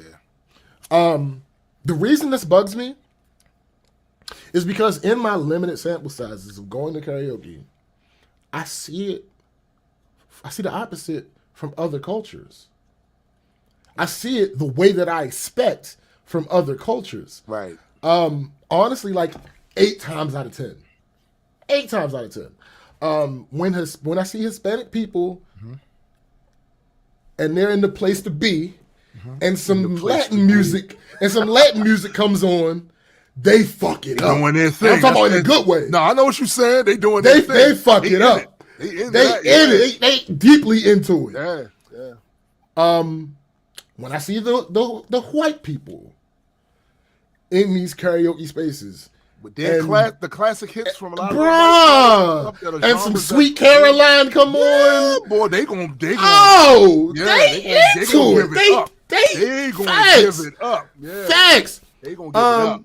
I've even seen some Indian people come into that particular karaoke bar, and I don't know if they knew each other or not, or if happenstance, a group of Indian people, like unconnected, were there. Right. But one of them put a Indian style song on. Yes. They giving it up. They was in there. Nigga, when we were in the DR, there was a karaoke night. When Latin music came on, the area sounded like a fucking concert, bruh. Bro, to bolster your point even more about that, to expand your sample size a little bit with my anecdotal shit. So, I've been looking into these Central American countries now for the last 2 or 3 years, right? Mm-hmm. A friend of mine who lives in Panama went on a little small vacation with his wife to Colombia. They're inside one of these restaurant / bar type things with the music and all of that shit. He uploads a video of his experience. That 6-minute video, and they're in there playing the Latin music. Nigga, they in there giving it up, bro. They in there rocking, flat out rocking, yo. When we was in that discotheque, there was nothing but Latin music being played. And when I looked around, I did not see a single person that looked like they were Latin that was not going the fuck off. Rocking. Just rocking. All of them. Yeah. Years ago, when we went to the first time I went to Cancun, we went to the club Coco Bongo. Mm-hmm. They weren't just doing Latin music. They were doing all types of music, and it was popping. But whenever a Latino, a Latina artist or song came on, it went up. Yeah. And it was stuck. With us though, and now I'm not talking. Let me be clear. I'm not talking about a karaoke bar that caters to black people. Yes. I'm talking about one that either caters to no one, right, or caters to white people, or whatever the case would be. In the ones that I've been at that cater to black people, yeah, because there's nothing but black people. Like the vast majority of people in there are black people. Right. So yes, sure, you'll see that. Right. But the one that I go to most often doesn't cater to black people. With us, in my experience, I maybe see it 4 times out of 10. Interesting. The vast majority of what I see is what I saw last night. There were these 3 brothers. And literally, they would go up, they're singing these white songs. For anybody that doesn't have the benefit of video, I have air quotes. They going the fuck off. They're head knocking. What up, Vermin? What up, Vermin? They head knocking as if they have the long hair. Oh my goodness, they giving it up. They going the fuck off. They singing these songs. When other people singing these songs, they dancing. They damn near moshing out this bitch. All this shit, right? Mm-hmm. Somebody does a black song. Statues. All right, I'll give you that one. It's a little bit older. Y'all look like y'all might be a little young. So, all right, fine, whatever. Y'all don't go to cookouts? Maybe not. All right, another person. Statues. All right, y'all. This one ain't old. Like it's old, but it ain't. Yeah, it ain't that old. Yeah, y'all gotta be 21 to be in here. Right. This one like 10 years old. Like, I definitely remember music from before I was 10. Of course you do. So like we're not going to act like there's no way. Okay, Statues. Okay, got you. Another one comes on. Statues. And my thing is, the funny thing is, by the time another one came on, some other black people had come in. Off rip. When the first beat of that song played, the new black people that came in went off. Going off. They going off, yeah. They going off. Oh, and I'm like, y'all gonna be our friends tonight. we're gonna slide our seats a little bit closer to y'all. I don't fuck with the Hopkins twins over here. I don't fuck with them. Bro, it's like, again, now let me be clear. Matter of fact, I don't even gotta make nothing up. This is what happened. After the first song or two that this particular group, the new group, did, they put on Red Hot Chili Peppers. Love Red Hot Chili Peppers. I was over there singing with them. Of course you were. It's Red Hot Chili Peppers. Because it's amazing music. Yeah. So again, like I prefaced this whole thing with, do not fall into the trap to think that, oh, you're being racist because blah. No, I absolutely love all types of music. Yeah, facts. That's not, you're missing my point, and I think you're doing it intentionally. Yes. Because matter of fact, I was with Kristen, Fab came, and I was talking, and Kristen homegirl, and I was explaining to Kristen because her homegirl was confused at first. She was like, "Why do you have an issue with this?" I said, "I don't give a fuck what they sing." Right. Because I like all types of music. Right. I don't care what they sing. Because one of them was singing at the time. I was like, I like this song. I really like this song. She was like, oh, it's because they're not doing good? No, I make karaoke. I'm not no expecting one's everybody expecting you to go up there. Bruh, no, I don't. I'm not expecting nobody to go. I mean, let me be clear. Let me be fair to myself. I don't want to act like I just enjoy every karaoke performance. Nah, that's not real. If you can't fuck the song up, like my minimum threshold for enjoying a karaoke performance is know the song and know how the song goes. Like that's pretty much, if you know how the song goes, I don't care if you're off key. Like, Right. Who the fuck? What is that? No, this isn't a concert. I'm not.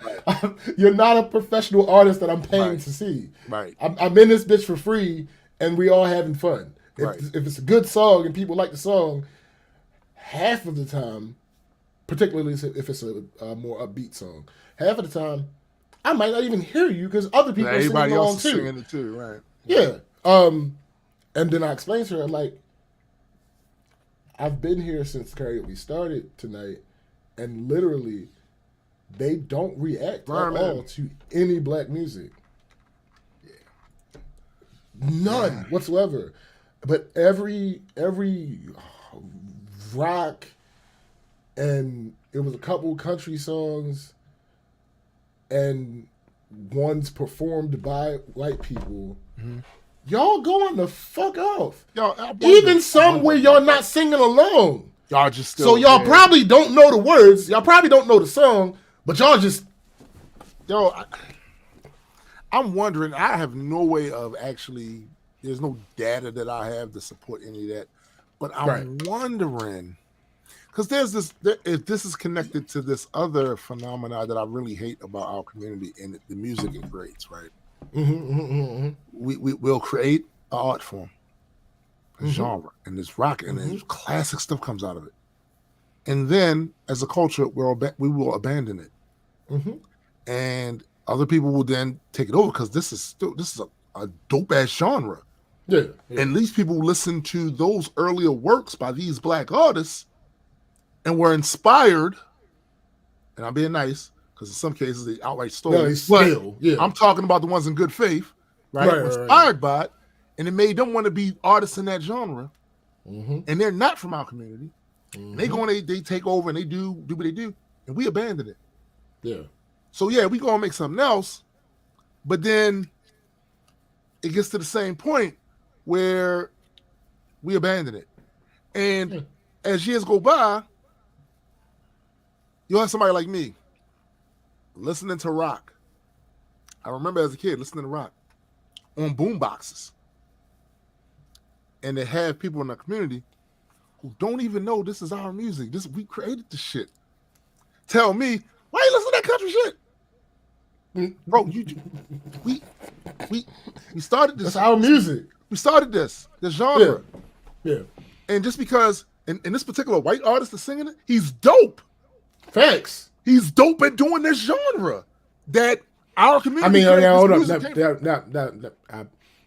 I'm sorry. I had to remember what I'm co-signing. I'm not co-signing country music. I'm sorry. No, this wasn't. But the one you said. Yeah, I did say that. There's like one or two. However, that I'm okay. That they typically labeled any music that wasn't urban, inner city, right. country. Okay. So they going with.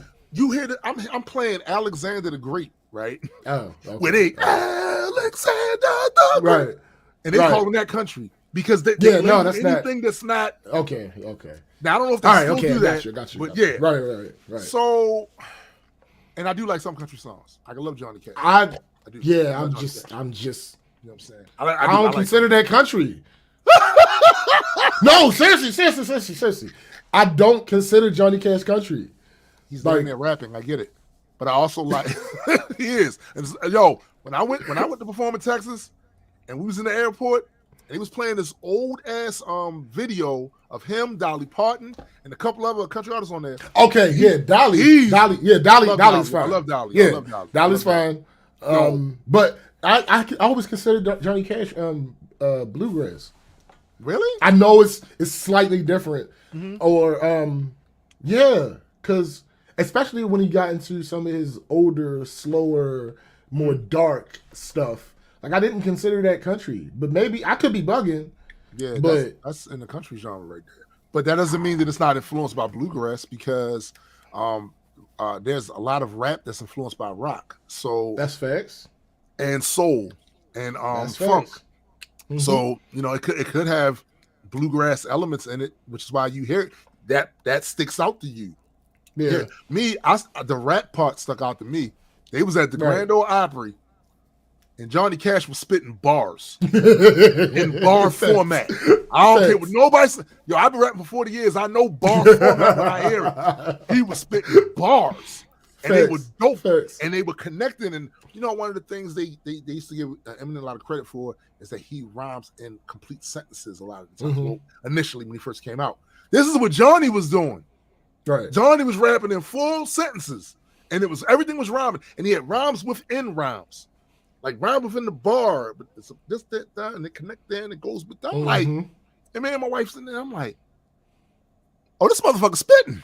This motherfucker is spitting. Facts. He is spitting. Facts. But again, it's one of these compulsions we have where we will abandon it, not fuck with it. Don't teach our kids that this is also part of our culture. We created this, and then our kids grow up not knowing and thinking this is something that has nothing to do with us. Yeah. If you go to the African American Museum in DC, there's a whole wing showing the timeline of different genres of music. Who was the first people doing it, and where it wound up evolving to, or whatever. It's us. Yeah. So to abandon it like it's not. What? And just listen, no, just because a white artist or Asian artist or whatever comes along and does it well, salute to them. Yeah, that doesn't necessitate. That doesn't mean it's not abandoning it. Right. That's crazy. That's crazy to me. That's crazy to me. And I'm wondering if that's connected to these. It could be. They don't feel like the thing that put the nail in the coffin for me. So I mentioned that this other group of black people came in. It was like 12 o'clock at this point. This first group, these motherfuckers had been here since 10. Made no attempt to do any black music. Again, they did not react positively to any of it. These other black people came in and they happened to have two attractive women in the fold, amongst their ranks. Right. Now this motherfucker get up there, he want to do Waka Flocka No Hands. The thing about it is, when you looked at him doing the other songs, word for word, didn't even look at the screen. When you look at him doing No Hands, he over there fucking up. Funny enough, and I thought this was hilarious, there was this white girl standing in the area. She was doing the song better than him. I'm not surprised at that. Not at all. But I'm like, bruh, it appears as if you try to put this. That's what it is. This song on to try to impress. That's what it was, bro. These black women that just walked up in here. That's what it was, bro. That's what it was. And you looking cash crazy. Yeah, you looking cash crazy because you don't really know the fucking song. No, because it's inauthentic. Bruh. And again, like there's a ton of other songs I would have chose with anything from Waka Flocka. But the point still stands, right? The point still stands. Yo ass. No hands is a Negro spiritual, my guy. I mean, I'm sure in some circles. And don't get no twisted. I did not like Waka Flocka early in this career. Me neither. But later he did make an effort to rap. You know what I'm saying? To actually rap. So I respect that. Yo, Mike is hilarious. Maximum yuck. Yo, Maximum. Goofy. Yo. Yuck. Maximum. Yo, that's the facts, Mike. This is the type of shit I'm talking about. Like, what are y'all? Here's the thing. My bias aside, right? Whatever music you like is whatever music you like. Yeah. Let me be clear about that. Yeah. I like a bit of everything. Yeah, whatever music you like is whatever music you like. But it just looked crazy to me. You know what the other thing is too, bro? To be honest with you, There is times where I have to reassess myself and how I'm looking at other people when it comes to music. Yeah. Because I create music. My lens is different. Facts. Than people who enjoy it on the consumer level. Sometimes I don't react the same way to a song that I love because the way I interact with music is different. Where some people get up and do it, I don't do that. I swoon to that shit, like, because I'm listening to all the elements, all the shit that feeds me. The reason why I like that shit, I'm into the elements, how the shit put together and that. But this doesn't sound like that with them. This sounds like statue. There was no swimming. This don't sound like that. Your swag's off, son. Like what? Like go ahead with the X Factor. I'm glad you. I'm just saying. No, there's no way I was gonna finish that. But it's like, bruh, like again, like what you like, and again, my evidence is anecdotal. And again, you liking what you like does not necessarily make you a part of this perceived problem. But just keep it 100. Keep it a buck. Don't get up there and try to do the best of Al Green because you sing. You don't know it. Some black milfs coming in there. Like, bro, like what are you doing? What are you doing? You're making a fool out of yourself. Like. Again, you should not. You're a fool if you go to karaoke expecting perfection from the people singing. That's not what it's about. I also don't go to karaoke, but I get you. Well, again, I understand. I'm well aware of your misanthropy, but because I have a little bit of it. Which is why it always surprises me. No matter how many times, and I've known that you. My love for music supersedes, particularly. I would never. I think this is a true statement. I would never go to karaoke by myself. The Mike is ass show. I'm bust with this shit. That's funny. Yo, first of all, Pearl Jam is the shit. I'm not even gonna go there. Go ahead. Look at the shit. Yeah, I mean, yeah, I'm never gonna go to karaoke by myself. That's not. Yeah. I don't foresee that. I'm going with my people. My people, like y'all going to have a good time. Y'all going to laugh and be ass and drink. And, So, but nigga, I ain't gonna hold you. I was gonna try not to tell this. Damn, I wish Fab was on here. he could corroborate what I'm about to say. So now, what I usually do, funny enough, at this particular karaoke spot, is because there's usually so few black people on any given night. When I first started going to this particular karaoke bar, I found myself doing the whiter songs that I like more often because that was what the crowd was. Yeah, and you was reading the room. You did your whole read the room thing. Yeah, but fuck the. What up, B? In this instance, what up? Fuck the room in this instance, right? Because what I started noticing was, first of all, I'm not really here to placate y'all. Facts. I like what I like, so yeah, I'm not like. And it seemed to be a recurring thing that some of the people that I would see more than once, it was like they were looking at me a certain way Like, matter of fact, I'll give you a prime example. One time I went in there, I did. Was it one of these things you started feeling like they fuck with me as long as I aspire to be like this? Yes.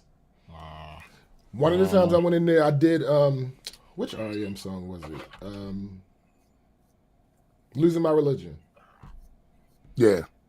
And for the rest of the night, Okay. For the rest of the night, this white lady. Oh my God, you're doing REM? All right, bro. What? Thanks. I didn't know. I never thought in a million years I'd come in to karaoke and see a black person doing REM. And again the whole night.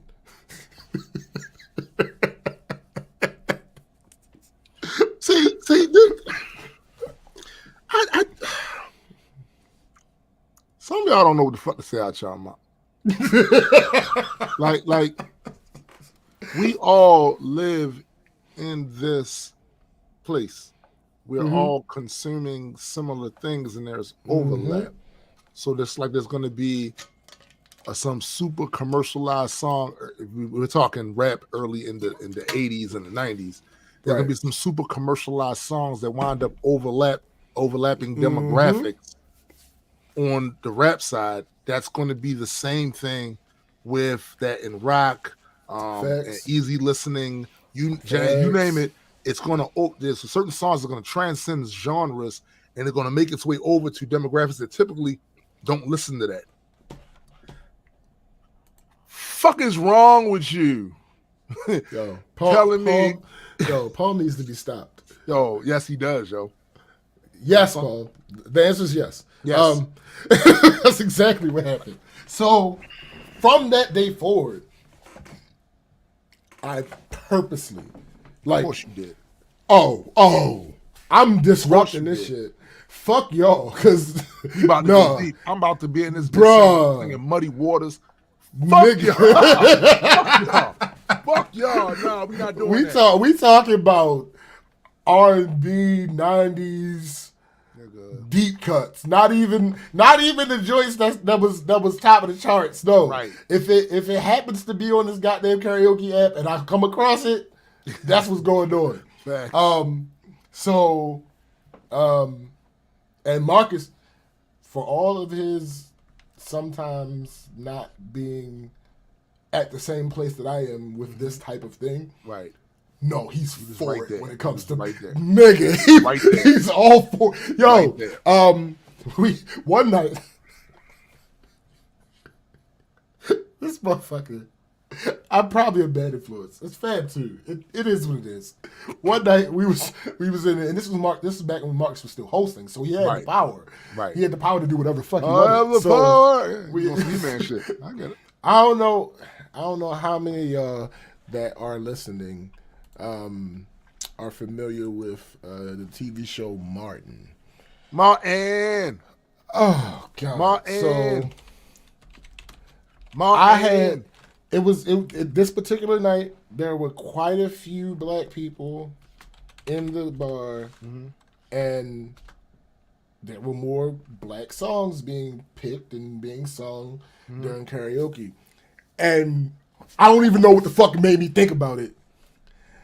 But I started chanting this thing from Martin, and Marcus overheard me.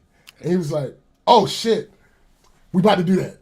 I'm like, Marcus, no. This that I thought that was going too far. Yeah.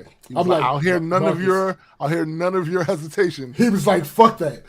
He looked for it on camera. Shut up, Paul. Yo, so he looked for it on the karaoke joint, couldn't find it. He looked for a karaoke version on YouTube, couldn't find it. So then he simply played this. Share screen. Again, this might miss a lot of people that's listening to this, but Not necessarily. I would like y'all to, anybody that is confused welcome. Who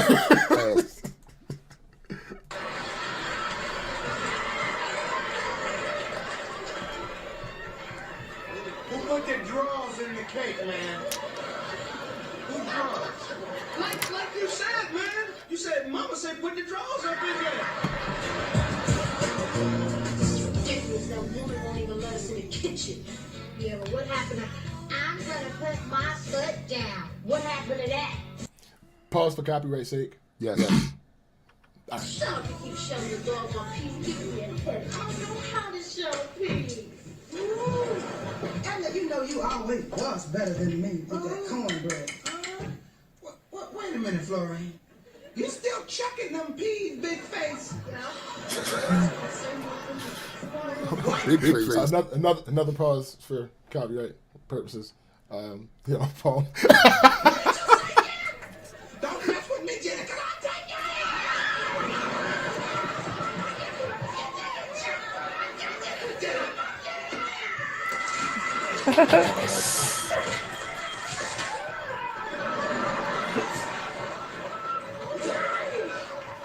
Now don't play with me, Jenna.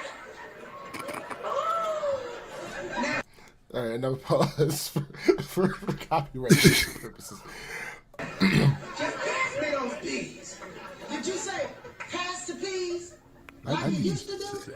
I say pass the peas like we used to do. Pass the peas like we used to do. Pass the peas like we used to do. Are you over there, Jay? Pass the peas like we used to do.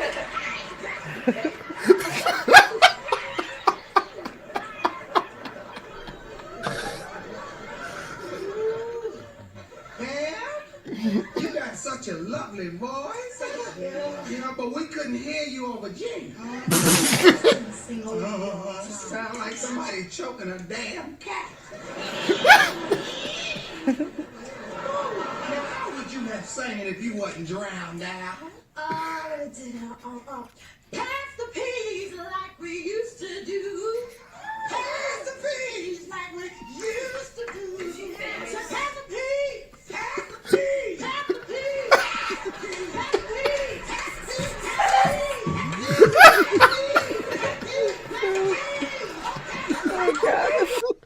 All right. Yo, was an asshole, yo. Yo, he played that. I was like, yo, no. Nah, Marcus, you're going. no, you not. No, you not. I'm with Marcus. I'm with Marcus. I'm like, Marcus, you're going too far. Nah. Right up the rib cages. Nah. Nah. Yo, so like I said, ever since our REM girl or REM Gate, Gate. I've generally done black songs for the vast majority of it, unless we have more black people in the building. Yeah. Then I'll go do some of the other songs that I like You know, and it'll all that even other out. good stuff. It'll even out. Right. You know what I'm saying? It'll Because even out. that pissed me off, and she was a stranger and a woman, so I couldn't say what I wanted to say because I still have a certain moral compass about myself. So I was like, no, that's not gonna happen. It's not gonna happen again. Right. Like, that's not what we're doing. But it is what it is. And that is. Oh shit! Hold on. I do have.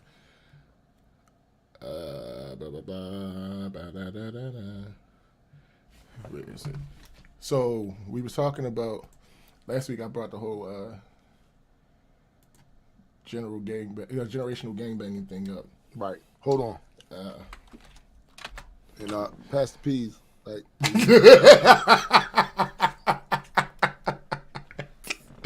So, if y'all been around, y'all know how I feel about the whole generational gangbanging. For those who don't know what that is, it's basically this tribalism that the generations tend to fall into when they complain about what other generations do and don't do and all this other bullshit. that is a big ass blanket, and usually, like 9 times out of 10, blankets are unreasonable, unrealistic. It's not really indicative of what's going on. So, funny enough, Feb sent me. I don't even know how I can.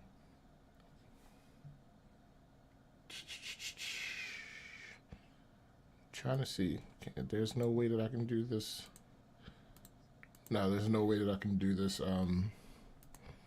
full screen. Well, the video part of it is not important. It's the audio that is really important. I'm trying to think of the best way to do this, because I usually don't share from Instagram on here. But it is what it is. I guess I'll just go with the Instagram.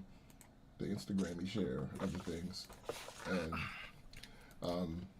Fab, of course, my brother, reminded me, not reminded me, but he, God damn it, he sent me this today, actually. So. But a nerd build for you today, and I wanted to see if you guys have heard about this. Did you know that apparently people don't want to work anymore? I guess the intrinsic lethargy of everyone under the age of 40 has manifested into this economy-killing, avocado toast eating, not made like they used to be entitled whiny plague.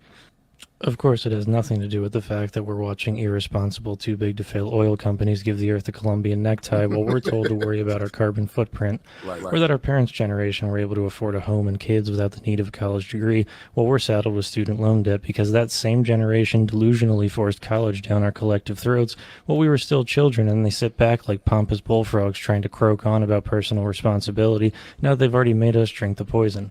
Or maybe it's the fact that our bloodthirsty hunt for technological advancement overshadowed our need for emotional and moral actualization, leading to a wave of mental illness often ignored, and now there's this looming existential dread that everything's fucked and we missed the bus. But no, fuck it, we're just lazy, right?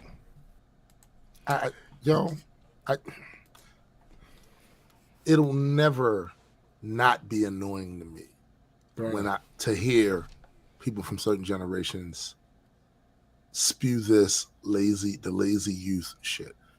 Because what it shows to me is that these earlier generations have been scrunched so far into this bubble of delusion about how the world is, right?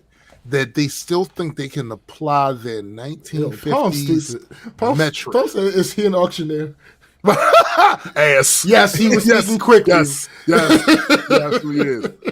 Listen, like you can't apply your 1950s, 1940s social ideology onto the rest of us anymore. That's dead. We know now. We know that it's all cap. That whole, the harder you work, the more it's cap. My mom worked hard her whole life. We know it's cap. We've literally seen examples of our grandparents not doing well after working hard their entire life. They still can't afford it. We've seen it. Right? Mm-hmm. And mind you, I know I'm probably speaking out of turn because this is not, my generation is not the one attacked with this. My generation is the one saying a lot of this stupid ass shit, right? But it's the reality of what's going on. Like, at a certain point, once you realize that they set this shit up so that the very few wind up making all this money, and then they sell this dream to you. If you bust your ass and make us rich, then one day you'll get rich too. Like, yo, a lot of us see through it. That's why the whole idea of ownership has become so big lately amongst the youth and shit like that, because they no longer want to throw their backs out, and spend an inordinate amount of time making somebody else rich. Pardon me. Ogma, you shut your mouth, goddammit. You know what I'm saying? But yeah, like they see the cap. They see the fucking cap. Yeah, bro. Right? And the thing is, try to act like these kids don't see this shit is the same as when I hear people talk about just group politics. Black people who have been on the bottom rung of society for centuries, as if we don't see the bullshit, and that's not what's informing our acts politically. Like, as if we didn't see a whole political party in this country transform to the point where people who don't fuck with us routinely vote their way, and you think we're going to think all of a sudden that they fuck. This is what's happening with the kids in that generation, right? This is what's happening with that, because they act like these kids aren't sitting there watching the examples of their parents and going, "That's not for me. I don't want that. That's not cool." And now it's informing their behavior and the shit that they're doing now to grab some piece of the pie, and also what they're prioritizing. See, they no longer prioritizing making you rich, you fucker. They're prioritizing time they spend with their family, and they're prioritizing what they can get as far as from financial revenue streams or whatever that doesn't require them to throw their back out and their knees out and go home stinky every day. or run around here bragging about how much overtime they put in. Time that they can never get back again. Facts. They're starting to see it differently. Now, if you are really interested in keeping them even remotely close to that old paradigm or feeling its value in that, you're going to have to adjust that paradigm, because you about to be the fuck out of here. You're old. You're not. They're going to be here after you, so you can sit here and do all of this. They so lazy. You can do all that shit you want.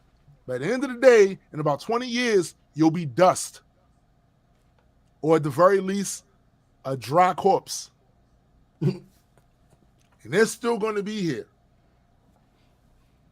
And society will be what they determine it, not the way you determine it.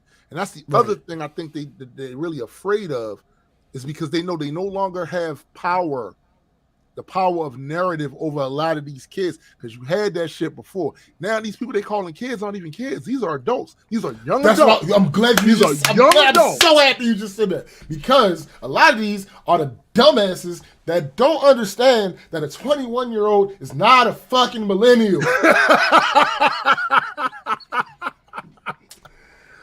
That's not how years work, my guy. Right. You didn't even feel bothered enough to do a simple Google search. Right. To see what the ages are for the generation. Your blanket is that every person that happens to be younger than you is lazy. Right. And that's cat. Get the fuck out of here. See, because this is what they do, right? They try to create the environment for which these arguments work, right? So they'll say, first they'll establish that your life is supposed to be about work, keep the money, do this. They'll establish that. And anybody that does not fit inside that paradigm and says it to themselves and questions it and says, hold up, you telling me my whole life is supposed to be spent, the vast majority of my time is spent either asleep or at your place of employment?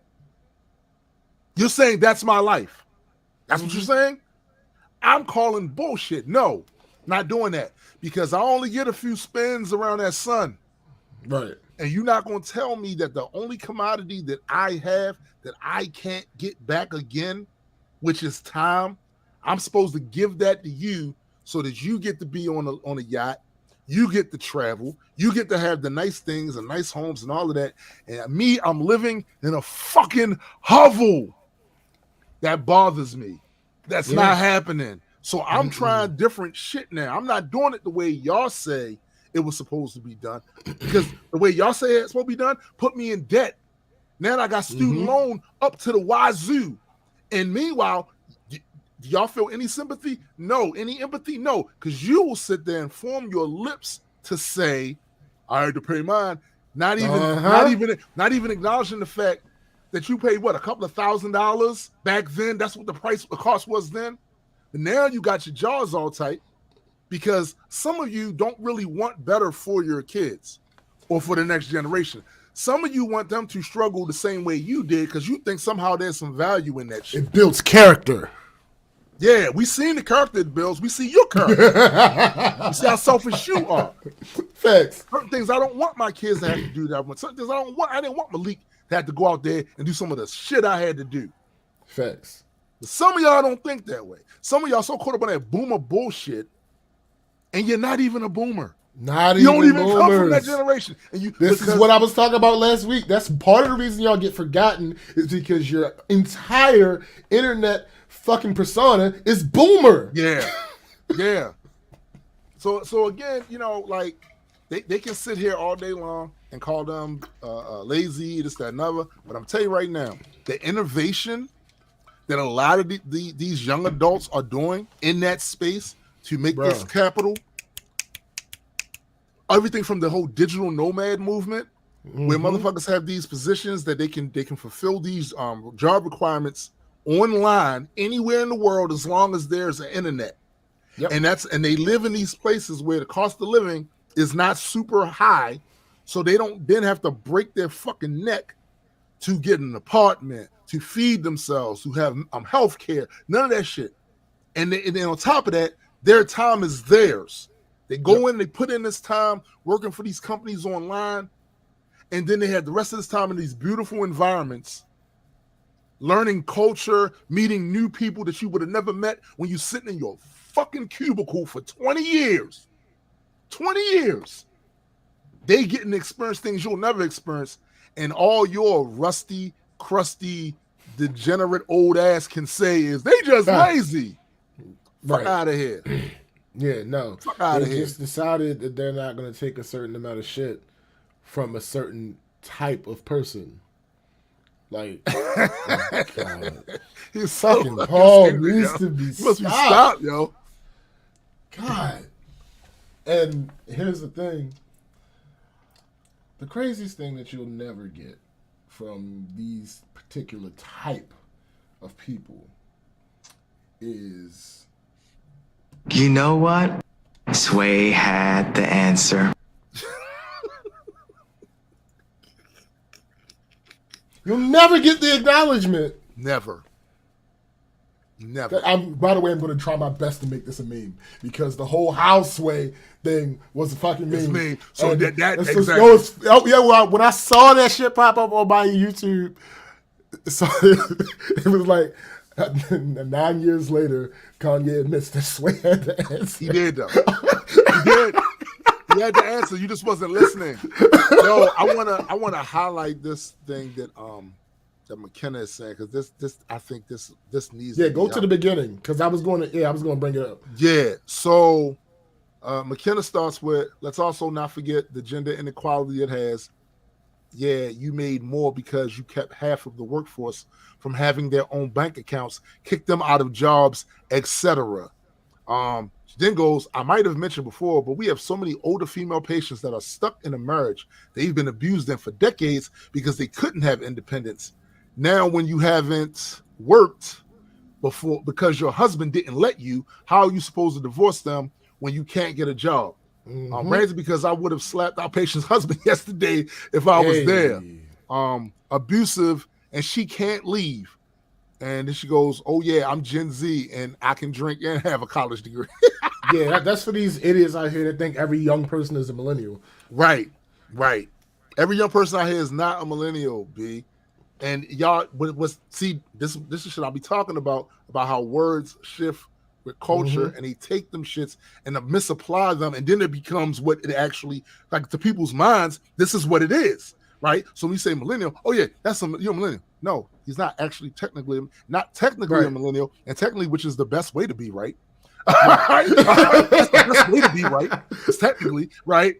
They're not millennials. No, but still, I don't know if I hate them more or the people that are millennials talking about millennials if they aren't millennials. No, it's and them. not understanding that they're millennials. It's them. It's them. You know, because that same phenomena I find in all different demographic groups, where the people in those groups that are basically arguing on behalf of the system that abused that group. I find that annoying. Facts. That's annoying as fuck. Right? Yo. That's annoying as fuck. Yo, things ain't gonna be the way they was. They're just not.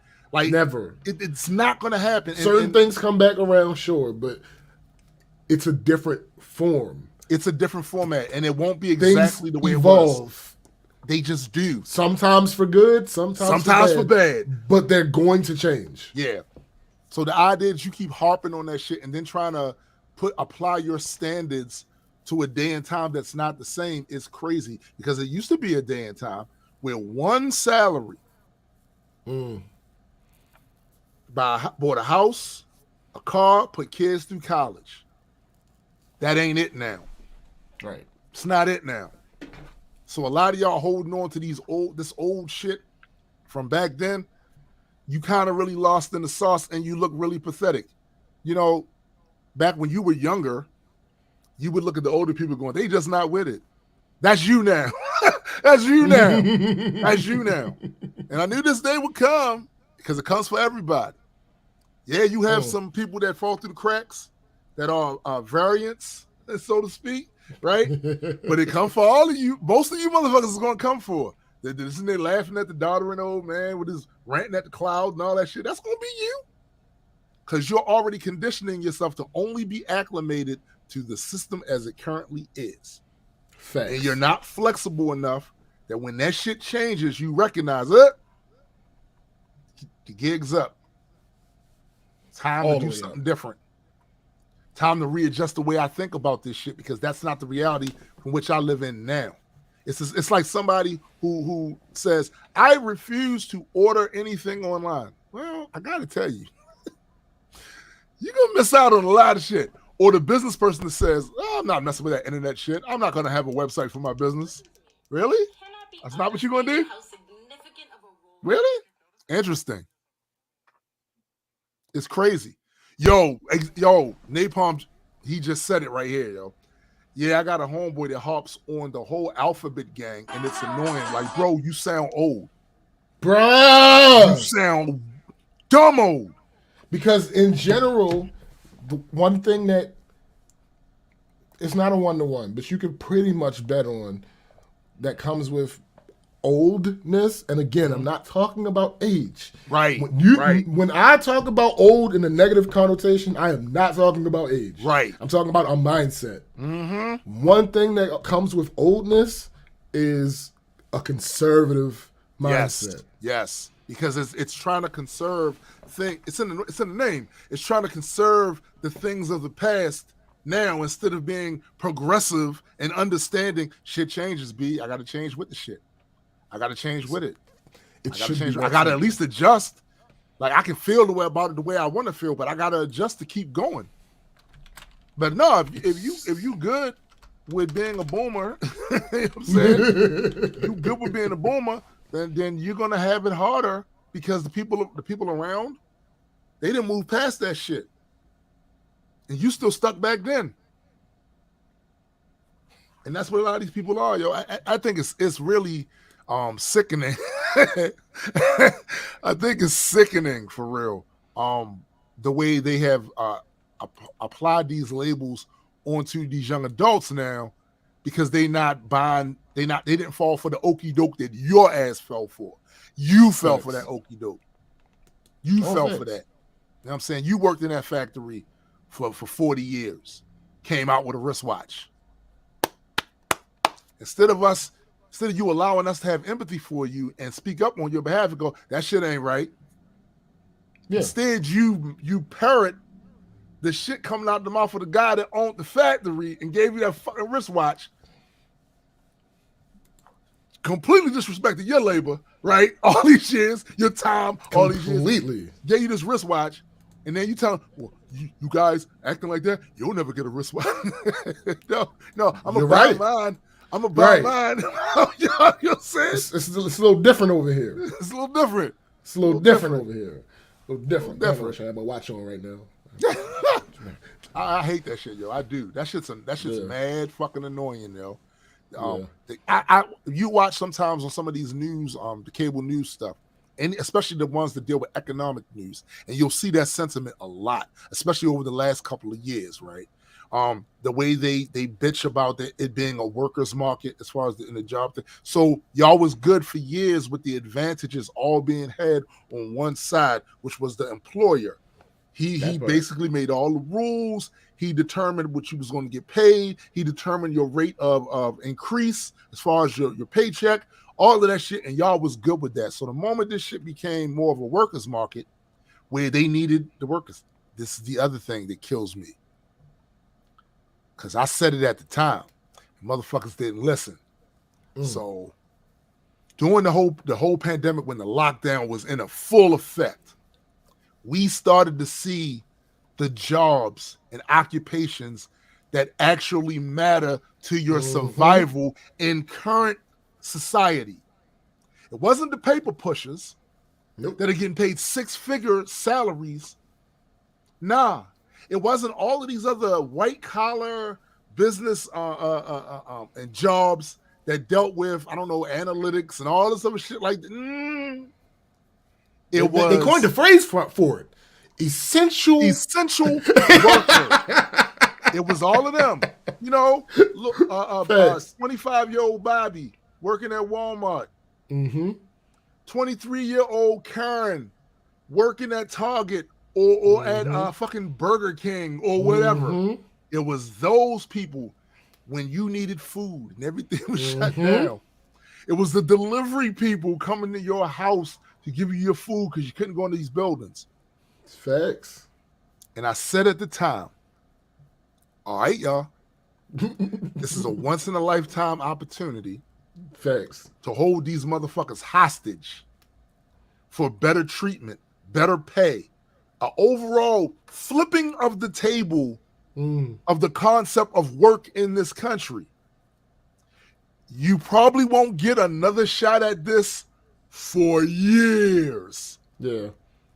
This is the time for y'all to say, we're going to make some new rules around this motherfucker on some Andy Griffith shit.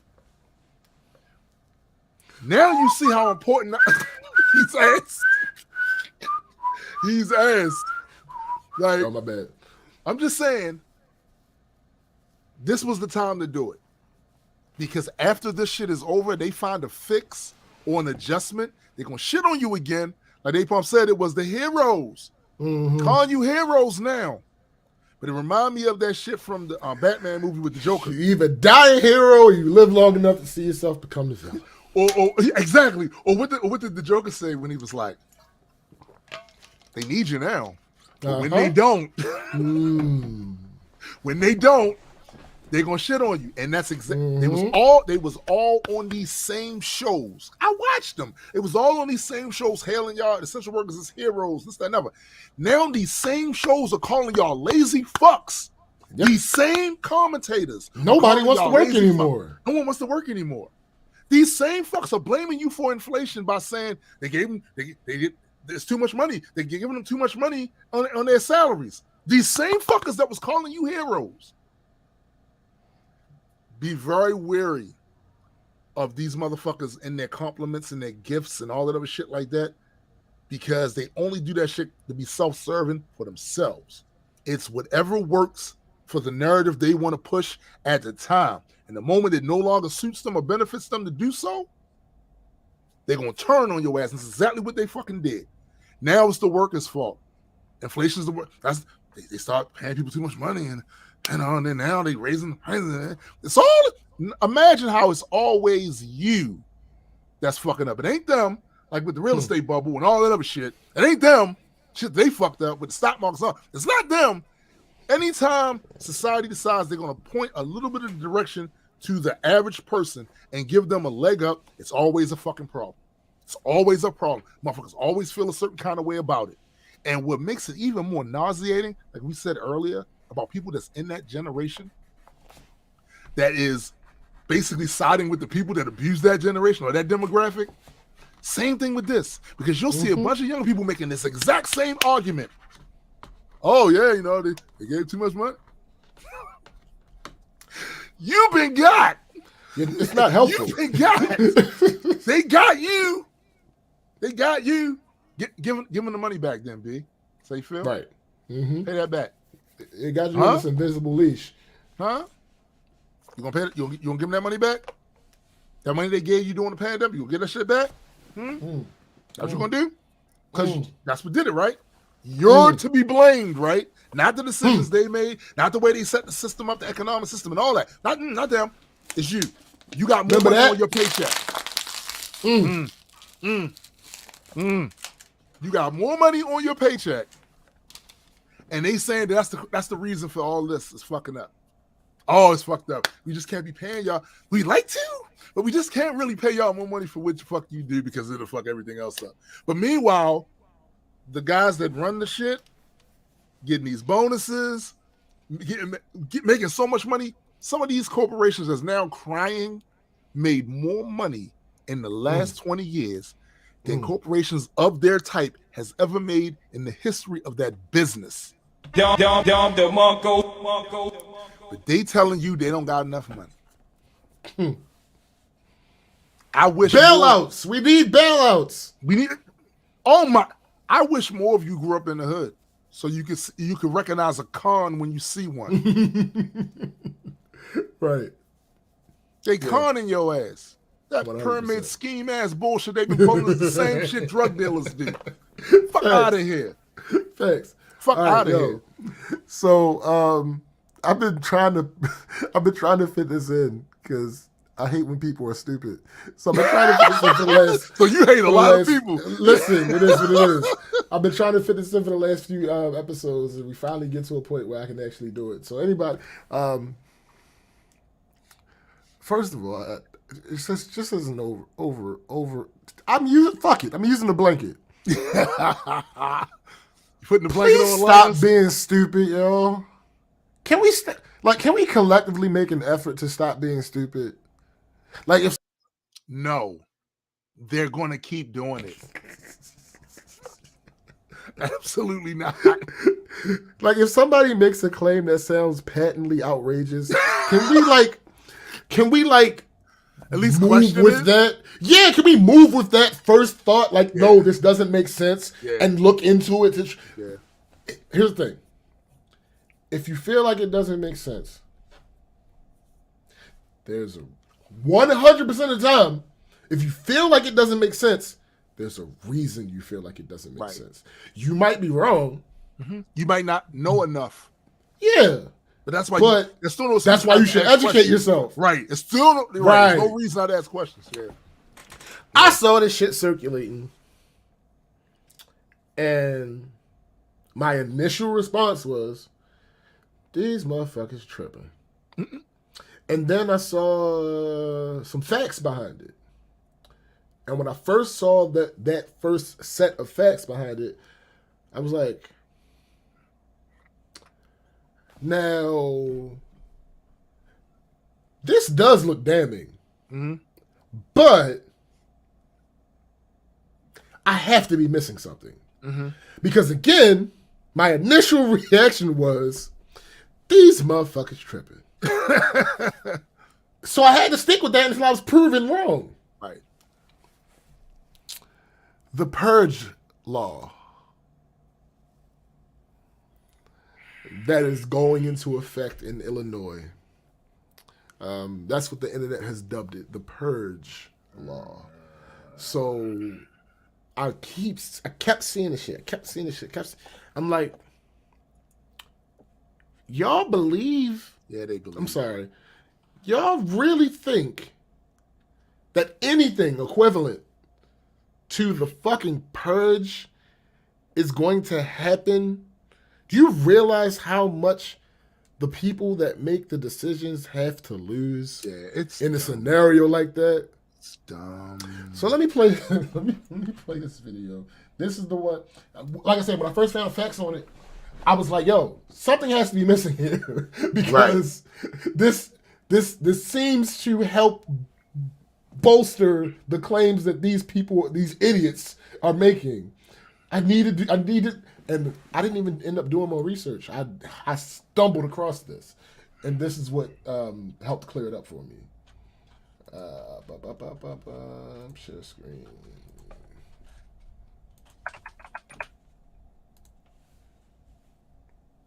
Listen to me. It cannot be understated how significant of a role the media plays in quashing progressive movements and keeping more black people in jail. And it's frustrating because every time we say the criminal system isn't broken, it's working as intended, these are the outlets and institutions that respond, no, we still need to have faith in the system. We need reform, we need reform, we need reform. But then every time we actually get substantive progressive reform, here they go with campaigns like this filled with lies. And please trust that it's not a coincidence that they're going to places like the Shade Room and Baller Alert with black audiences to peddle these lies, because what they want is for black people to internalize propaganda and lies so that we don't support progressive initiatives that are designed to keep us out of jail. So I'm going to dispel these myths about the purge law, because there is no purge law. All there is a concerted effort by media, right-wing Republicans, and neoliberals to keep black people in jail. You've probably heard about Rikers, because Rikers is infamous. But less people realize that Rikers is a pre-trial detention center, meaning the people incarcerated at Rikers have not been convicted of a crime. Last year, 16 people died in Rikers. This year, 13 people died in Rikers, and Rikers has already been declared a human rights crisis. So what if I told you that the crisis happening at Cook County Jail was worse? Cook County Jail is the pre-trial detention center in Chicago, Illinois, meaning the people incarcerated at Cook County Jail have not been convicted of a crime. They simply just don't have the money for bail. And that's an important point people need to understand about bail. Bail is not about public safety. Bail is about whether or not you can afford your freedom, period. I am a public defender who represents people that are incarcerated at Rikers, where people are killed, people are beaten, people are sexually assaulted, people spend years of their life. And I'm telling you that I was floored to find out that there are people sitting in Cook County Jail waiting on a trial for 4 years, 8 years, even 11 years. So let me tell you about what the Chicago Public Safety Act would do. The first lie being circulated is that this bail reform will prevent police from being able to make arrests. False. Not only can police arrest whoever they want, like they've always been able to, all the bail reform law does is encourage them not to make completely low-level arrests that they could write tickets for. And you wanna know what else? You wanna know what else? A law enforcement agency proposed that language. The Public Safety Act would take low-level crimes, low-level misdemeanors, non-violent crimes, and instead of those being bail eligible, where you sit in jail because you don't have the money, you fight your case from the outside, because now judges cannot set bail and keep you incarcerated for something they probably otherwise would not have been able to. What this Public Safety Act would do is it would get rid of the cash bail system. It doesn't mean that nobody goes to jail pre-trial. It means that instead of whether or not you're free or you're in jail being determined based on how much money you have, instead, prosecutors would have 3 different options that they could keep you detained should they so choose. Prosecutors will have an option to present evidence to the judge showing that you are a threat to public safety, or that you have engaged in some kind of willful flight from prosecution, or if you're simply charged with most felonies and they can have you detained pre-trial. The reality is that the vast majority of people in our criminal system are living well beneath the poverty line. They're represented by public defenders because they cannot afford representation, which is a fact. The court, the same court that will then place high bail on them, they know they can't afford it. So it's a tactic by which we put poor people in jail for things we probably couldn't prove at a trial. They'll probably never have a trial. It's a way to coerce them into plea deals. But it is not about public safety, because at the end of the day, if you have the money, you can buy your freedom. So what this act does is it gets rid of that component, and it actually makes it about dangerousness. It makes it about whether or not the prosecutor has some evidence that he can present to justify detaining you pre-trial, rather than just using and exercising your own wealth or lack thereof against you. Listen to me. Do not fall for the propaganda. They're calling it the purge law because they want you to believe that a law designed at affording you more rights, at preventing you from being railroaded, at preventing more deaths from mounting inside a Cook County jail is not there to help you. It's a lie. This has nothing to do with public safety. Listen, we allegedly live in a civil society with a presumption of innocence, where people should not die awaiting their trial for crimes they have not been convicted of. That shouldn't be what's happening, but that is what's happening each and every day inside this country at pretrial detention centers all around this country. But Cook County Jail and the pretrial detention centers in Chicago and in Illinois are some of the worst. This law is meant to help us. Do not mind the propaganda. Yo, the example, this one example is the shit I be trying to get people to understand is happening system-wide. With the politics here, they will use propaganda to take a bill that is meant to help your broke, poor, lack of access ass and twist it and distort it into such a way when they got you fighting against it. And this is made to protect you. Yep. Bro, our own worst enemies or our lack of skeptical thinking about this shit. You know what I'm saying? It's mind blowing. Like, so they gave it the marketing term, the purge. They gave it the marketing and people went and saw the movie. They think this is what it, and they don't look into anything. Yo, how many times have we had this conversation with these fucking numbskulls online and in person, taking a portion of information that's been warped and distorted, and they taking it and running with it. And then we say, "Ho, slow down. That's not what this is. You're misinformed." Do you know what the purge is? What makes you think that would actually fly? Because people are fucking stupid, yo. People are fucking dumb, yo. They're fucking dumb. They are fucking dumb. And then when you seek and go and to correct them from their folly, the pushback of the pride. Oh. The double down is dangerous, my guy. Man. The double down is dangerous. And it's getting worse, bro. That's what I mean. Like, because what happens is these poor cognitive habits are being now celebrated, promoted, and boasted by people with great influence. They're using these same bullshit ways of processing information. They're leaning into all of the misunderstandings from uneducated, misinformed people, and they're blowing it up on their platforms. And I don't care if it's a social media content creator, from a musician, from an actor or actress, to a politician. They're taking all of these very dangerous cognitive misfunctions and blowing them up. Oh, and this must be real because this person with this huge platform and all of this credibility said it. Right. That shit crazy, bro. That shit is fucking crazy. I just don't understand. I don't get why. Is it really that it's just easier to be stupid? I think. All right, that's a worthy discussion to have. So, on one hand, the saying "ignorance is bliss" is a real thing. Yeah, there are versions of that are absolutely true.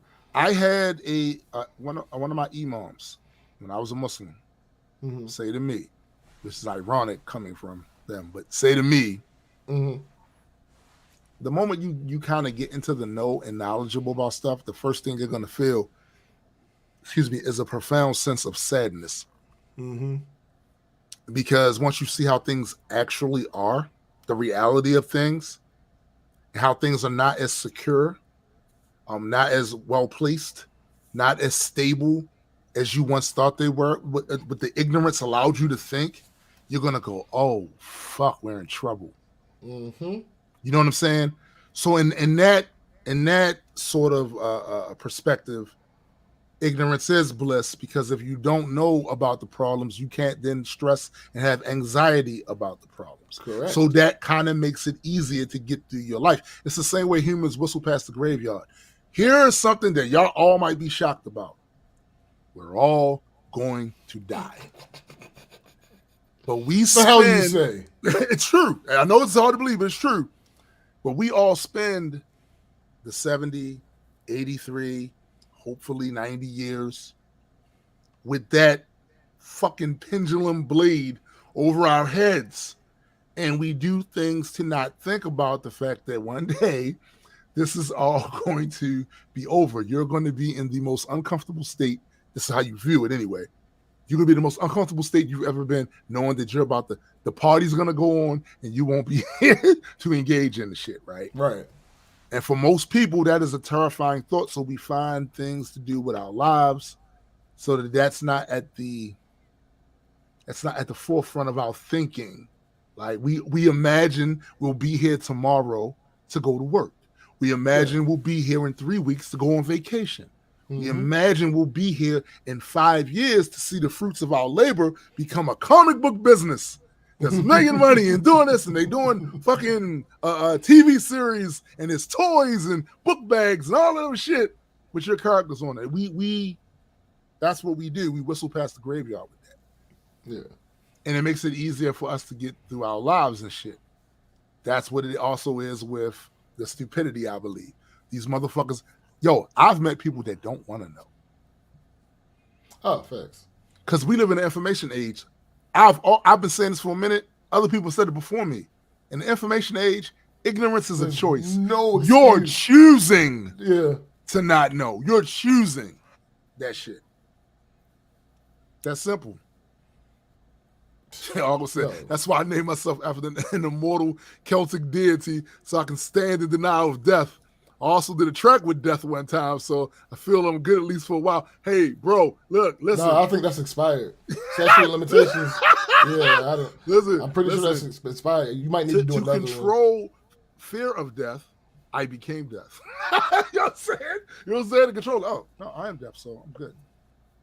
Well, I'm good. And then I had to watch Supernatural and saw death actually get killed. You know what I'm saying? I saw death actually get killed. You know what I'm saying? That's funny. So, you know. All right, let me go over this article. Don't trust the purge law hype. Getting rid of cash bond is not the end of the world. You do not have to cancel your trip to go touch the bean because of bail reform, ladies and gentlemen. If your crim law or crim procedure classes were anything like mine, you didn't spend that much time going over bail. This means that bail, cash or otherwise, is one of those few areas of legal concern where general practice JDs don't really know that much more than the average public. As such, they run the risk of being as vulnerable to misinformation as the legally uninitiated among us. If only there was someone who could give a rundown of what bail reform is actually about, instead of spreading scare tactics that are literally based on horror films. Drum roll, please. Hear that person. She is a public defender who is more well-versed on the actual outcomes of bail reform than the overlapping circle of people who think that bail reform will make murder legal and that horse paste will cure COVID. That's funny. So that's referring to the woman that we just showed on the screen. Thankfully, she isn't the only one going out of their way to counter the race-baiting propaganda surrounding Illinois' bail reform. There's a Twitter account called The Tribe that says, nationally, about 400,000 people spend night after night in local jails awaiting trial for mostly low-level offenses, solely because they don't have the money to bond out. And they have their own article about this. From the article, but the most controversial piece of the SAFE-T Act is the Pretrial Fairness Act, which goes into effect on January 1st, 2023, and will abolish cash bail in Illinois, the first state to do so in the country. Chicago organizers and civil rights groups fought tirelessly for this historic measure, understanding that the majority of pretrial detainees are black or brown. Their inability to afford a bond leads to job loss, housing uncertainty, and loss of child custody, while doing nothing to improve public safety. So the sister specifically was talking about people dying. Yes. This expands the net. There are other issues at play. Right. More than just a person dying. Their entire family has to deal with the consequences of this. Absolutely. And not just emotionally because they don't got their person no more. No, a bunch of different ways. Right. Quick aside, you know some factors that actually lead to an increase in crime? job loss, and housing uncertainty. So the things that this causes. Take Philly, for example, a city that saw a drop in crime after proving funds for folks to invest in the structural integrity of their homes. So back to the other article. However, a highly funded far-right conservative misinformation campaign has spread rapidly across social media in recent weeks using fear-mongering buzzwords such as the purge and anti-black imagery such as mugshots to describe an untrue scenario of lawlessness when the Democrats supposedly let all the criminals out of jail on January 1st. I want everybody to cue in on earlier when I made the statement about how there are people out here that really assume that black people are just completely stupid. Bruh. As for why we don't en masse support certain political parties. You think we don't see this shit? This does not absolve the Democrats of their fuckery. But come on. The vast majority of the time when you see some narrative being pushed and it's catchy, it's the Democrats because they're amazing. I mean, it's the Republicans because they're amazing at that shit. Yeah, they are amazing at branding, and the Democrats suck at it. And which is it's one of the. But I don't think we don't see this shit, man. It's the reason why. Listen, you can have all the disagreements you want with whatever political party you want. You can have your positions on certain things. That's all cool, fine, and dandy. No one's going to agree about everything the same way every time. But when we see shit like this, don't come and ask me why it used to be back in the day black people voted for Republicans, but now they don't. Because we see shit like this. Some of y'all problem is y'all don't care enough. That's what it is, bro. Because here's the thing. That's what it is, bro. Let's extrapolate. Let's take your ridiculous thought about this to its furthest extent. Right. And apply some fucking logic. So you see this thing going around. There's a purge law happening. You know what the purge is because you saw the movies. Mm-hmm. So you think that this is a thing that's going to happen. Yet, you do literally nothing. Nothing. If you actually think that the Democrats are going to let everybody out of jail and murder will be legal, and you decide you're just going to go ahead and live your regular life, what does that say about you? Yo, I've literally made this exact same argument about the people with the conspiracy theories about this particular thing is going to happen, and it's these specific groups of people that are responsible. And you do not, if you really believe that, and you do nothing, what does that say about you? Right. That's anyway. So this is just in line with what we've seen in history. After we see a huge sort of uprising of civil rights demands and they combine race, class, and gender, there's going to be a reactionary element. So, please, if you see someone spouting rhetoric against the purge law, please direct them to literally any of the videos where the lady. I keep saying the lady because I can't pronounce her name and I'm not about to fuck it up. Right. Clearly explains what is actually going on. Also worth mentioning, this reform isn't nearly as radical as folks make it out to be. The only state that has a bail system wherein commercial bail bondsmen are making a killing, the U.S. and the Philippines. The fewer people who have a financial stake in incarceration, especially when the money comes from people who haven't yet been convicted of a crime, the better. Yeah, absolutely. Because if y'all really believe in that, you're innocent before proven guilty shit. There's no way that I should be getting penalized, or any of you should be getting penalized for anything until they prove you did it. Facts. And you definitely shouldn't be languishing away in some fucking prison until someone kills you in there, you know, or sexually abuses you in there, and they haven't proven you've done a motherfucking thing. This is why, like I said, Joe, a lot of shit is capped. And I'm gonna put this out here for y'all. Please do yourself a favor if you haven't already. Go and find the South African Constitution and read it. Just read it. We all know South Africa was a hellscape for black people and the indigenous population there years ago, 80s, 70s, 60s, going backwards. Hellscape. Yeah. Go read the Constitution they put together in 1996. Just go read it. If you can read that and not see that there are better ways to do what this country is getting all this credit, America's getting all this credit for doing, I don't know what to tell you. Yeah. But relying on old ass documents from 200, 300 years ago, where they use a version of English that none of us speak now, so it's easy to hide interpretations of what shit means, and to have us basically going at each other over interpretations of shit that's written in old English or some shit, instead of having a more modern document that is in clear speak, that you don't need a law degree or English degree to understand what the fuck it's actually saying, and addressing things that make sense in today's time and not back when they were stuffing muskets and shit like that. That's funny. To be clear, that's a prime example of conservatism, but okay. Yeah, it is.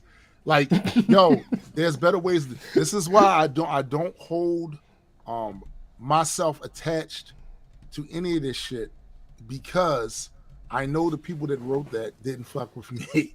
That's number one. So yeah, there could be great ideas in that, but that's number one. Oh, there are great ideas in there. There are great ideas in there. But I'm going to always look at it with an eye scrutiny, number one, for that. Number two, it was written so long ago that certain dynamics about society no longer apply today to what it did back then.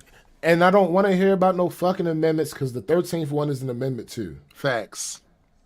How about this? Instead of you holding that thing as a religious document, because that's what a lot of you doing now. Instead of you holding this religious document and feeling like, oh, we have to keep the actual wording of the... No, the fuck we don't. Because what sense does it make for an army to follow the directions of dead generals? Listen, if you are a free people, you are free to change your fucking mind, right, and say, yo, we can do better. We can do better. Let me see something. We can fucking do better. Okay.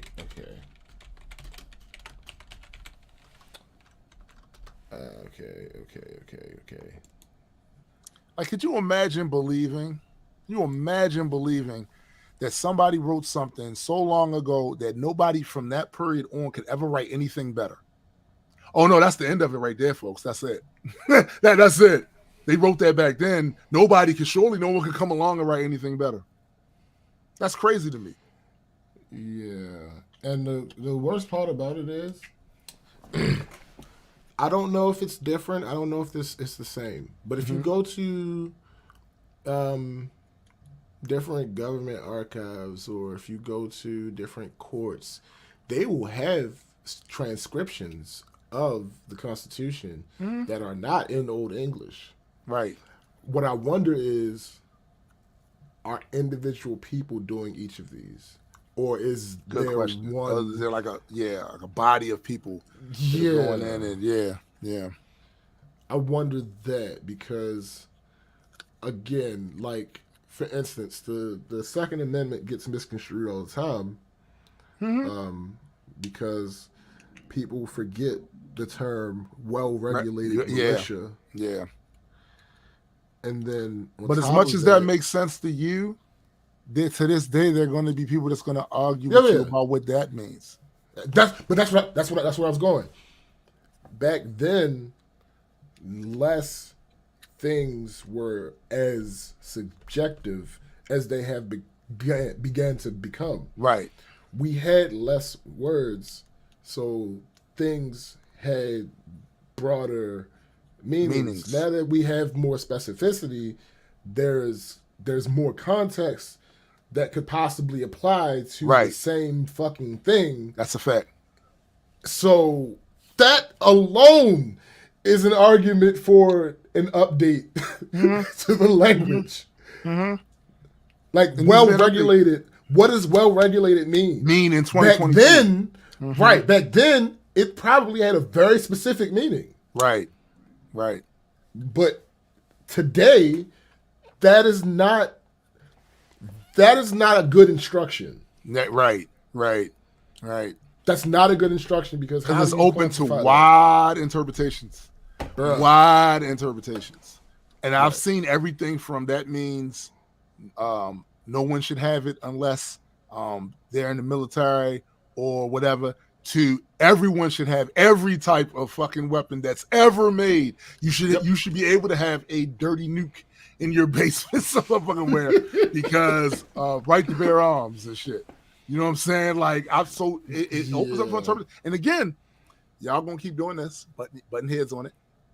Button heads on it. And then eventually what happens is whoever achieves political power for the longest amount of time, their interpretation is going to run roughshod over their narrative is going to run roughshod of the other ones, and then the other one's going to feel like, damn, so we in a situation now where we can't do a goddamn thing about it except fight. We have to go to war or shit like that. Y'all keep butting your heads on it. And again, it never ceases to amaze me how they think what they're doing now is working. They're literally looking around at how this shit is getting crazy. The way people are responding to political discourse, all that shit is they're watching this shit happen, and they still think they keep doing the same thing that they've been doing this whole time is going to, all right, okay. Because some of us are going to watch from afar. That shit catches on fire. All right, hold on. That shit catches on fire. Ogma, you never fail. Bring that ass hilarious. Here, boy. Yo, that is fucking funny. So, I'm glad you said this. Well-regulated, meaning everyone must have a safety on their automatic reference. And you reminded me of another reason. No, you reminded me of another reason, another argument for translation. 13 colonies. If I have a group of 13 people, it's much easier for me to get them to agree on something. Yeah, it's less people. Less diverse opinions. Then when it goes to right. Then when it goes to 50 plus. When it goes to 50 plus, now there are ideas that weren't even considered in the beginning, right? That actually probably make a lot of sense, but because these 13 had decided on this thing, we can't really find a way to implement it because we got to stick to what the original plan was, even though the board has changed. Yes. But we have to stick to the same strategy that worked on board 1, but we're on board 32. But that original strategy worked, so we got to stick with that. Yeah, we simply can't change. We can't adapt. There's no way. I wonder too, if a lot of reason people are hesitant. What up, sis? What up, sis? A lot of the reason why I think people are in this country culturally afraid to make changes to some of these original documents in any other way other than amendments is because at some point in our history, the whole concept of manifest destiny impermeated itself into the thought of the people here. And for those who are not familiar with that, it's a phrase that was coined in the mid 1800s.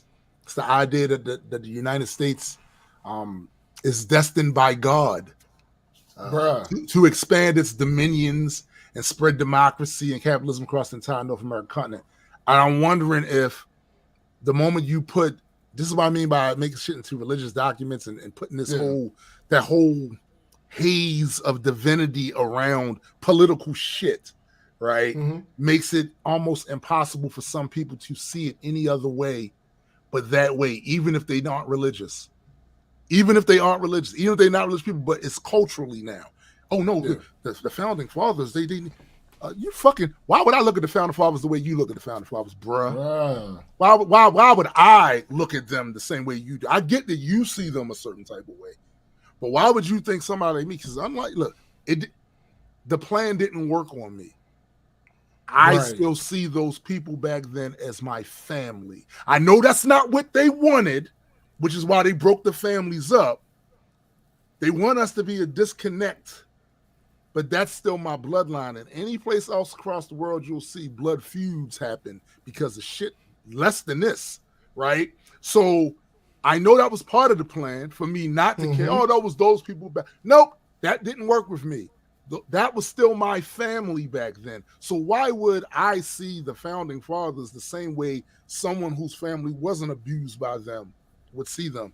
I never, but the reason why is because we talked about the other day, they fuck with you as long as you aspire to be like them. Mm-hmm. Yo, let's look at some of this other language. The Eighth Amendment. Excessive bail. Stop. Uh-oh. What the fuck is excessive? Yeah. How do you define? And I asked that because of the Seventh Amendment. In suits at common law, where the value in controversy shall exceed $20. Do you know the difference between $20 and 1776 in 2002? Yeah, it's a big difference, B. It's a astronomical business, bro. Yeah. Like these are reasons why translation is necessary. And then again, you want to talk about amendments, but I see this amendment that says neither slavery nor involuntary servitude except as punishment for crime. What? Punishment of crime. Yeah. Whereof the party shall have been duly convicted. That's basically saying that if you get convicted of a crime, you can be considered a slave. Yeah.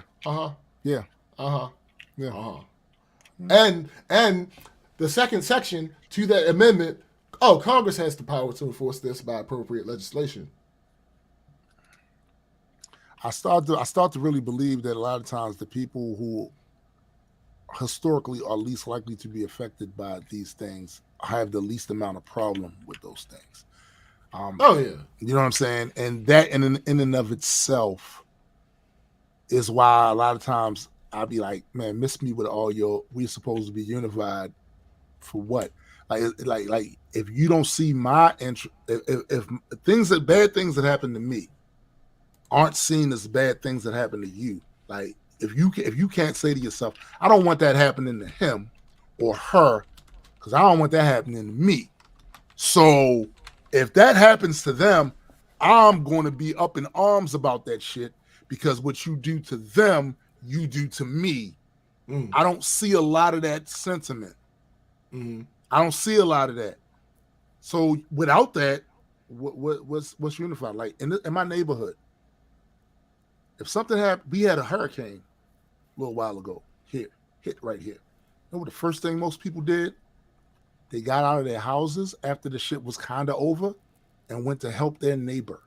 Because all of this shit happened in this area. All of us. It affected all of us, right?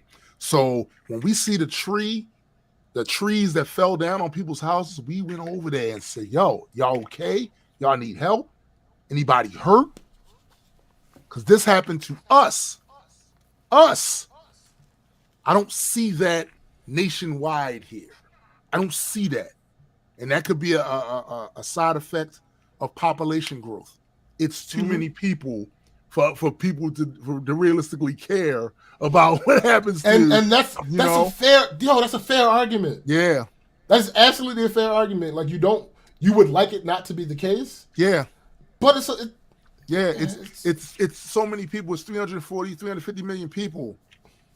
So it's real easy for there to be whole swaths of population, percentage of population that one population don't give a fuck about.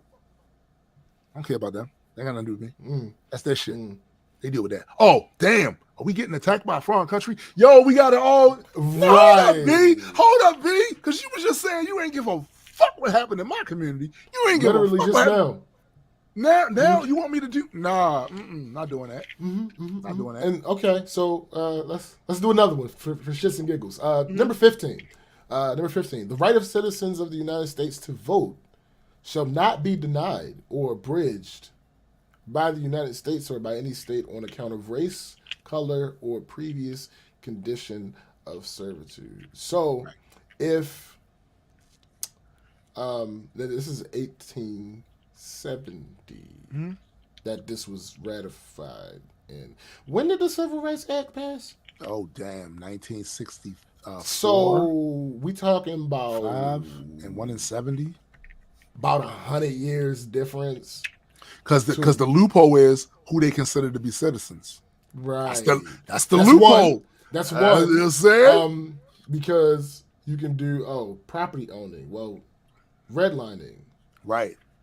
Facts, Mike. Like facts, bruh. And that's why I said what I said. You Mike. go from 13 to 50 plus because Puerto Rico, the U.S. Virgin Islands, all this. Even DC to a lesser extent. Yes. How am I being taxed? How am I being? Oh, no taxation. Isn't that's a isn't that what they slandered the natives for by dressing up like them and jumping on the boat and doing all this shit and they didn't have the balls to do it themselves, to take the heat for it themselves, right? They dressed up like Native Americans, went up there and threw shit in the water. And also it makes me I've questioned this for now the last few years. So basically the people that seem to me when I read the history of the time period, people that seem to me that was most offended and up in arms about the taxation without representation was motherfuckers that own land, bruh. And the average motherfucker there didn't own land. I'm talking regardless of color. I'm not talking about color. I'm talking the average white person back then did not own land here, right? So they weren't these rich, wealthy landowners, right? It seemed like I look at Washington, Jefferson. These are all wealthy people for their time. They owned some shit. And they seemed very offended and very felt put upon. Now, unless somebody has some other historical documents to show me where the average person felt that put upon by England, like they felt super, because I mean, there are degrees, I suppose, but you got to remember my context of being oppressed versus their context. Slightly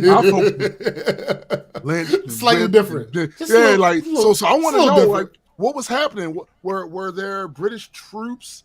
I know there were incidents that did take place with British troops where they was acting a bit brolic in them streets. You know what I'm saying?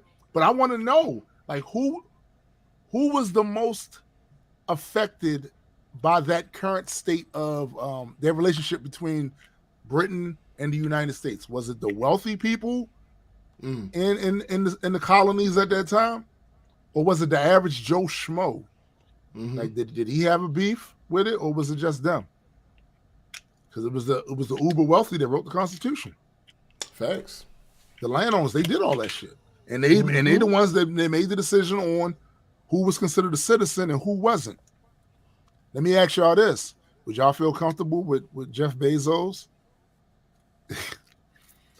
I'm just saying, or any of the other billionaires, or Warren Buffett, any other billionaires, would y'all be comfortable with them writing shit for your civil liberties?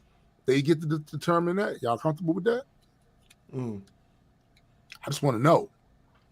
And then how they play with the shit, because the 26th Amendment, the right of citizens of the United States who are 18 years of age or older. So this takes out the race, this takes out the sex, this takes out all these other 18 years or older to vote shall not be denied or abridged by the United States or by any state on account of age. So supposedly, no matter if you're black or white, no matter if you're wait a minute, when was that written though? Which one? The one about the age. The one about the age was ratified in 71. It was ratified in 71. So no matter if you're black or white, no matter if you're male, female, non-gender conforming, binary, no matter if you're 84, yet because these things have become so vague because of the expansion of our language, right? They can now do things where they're like, all right, I know that older people may have issues Cognitive getting decline. that too, Right. or issues getting to a physical location. Let's stop mail-in voting. Or let's remove the ballot, those boxes, mail-in boxes. Are you going to just put it in? Mm-hmm. Let's have. There's only one place you can go and put in your mail-in ballots. One place. So that instantly makes it inconvenient for a huge segment of people who live far away from that place, and that discourages voting. Right. That discourages it. Yeah. And no one's not telling me. You can't convince me that these are decisions made based on demographics and geographics. So if, for instance, the same way when they do with the when they set up the areas and shit, the red line and all that other stuff, they're pretty much doing the same thing with that. So these people that we don't want having a huge influence on the outcome of these elections, the ballot box are going to be way over here away from them. So now they gotta make the trip to come up. That discourages them, or people that typically work between a certain time and another time.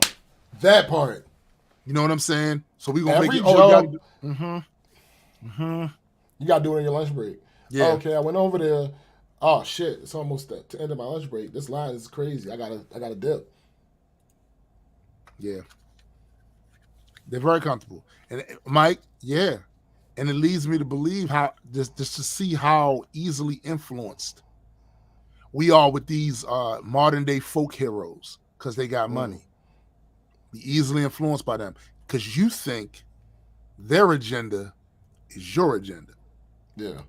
I gotta tell you, I don't think that's true. Yeah. Yeah, there might be some overlap with some things, but overall, the shit they're considering is not what I'm a paycheck away from being homeless ass. Right. It's thinking.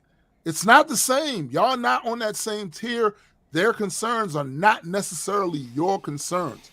And if you think they are, I think you might be setting yourself up to get played, right? To get flat out played. If you're rich, the only thing I'm inherently even considering looking at to you for is how to make money.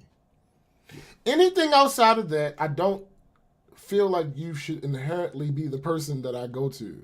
Yo, and we all even then, yeah, facts.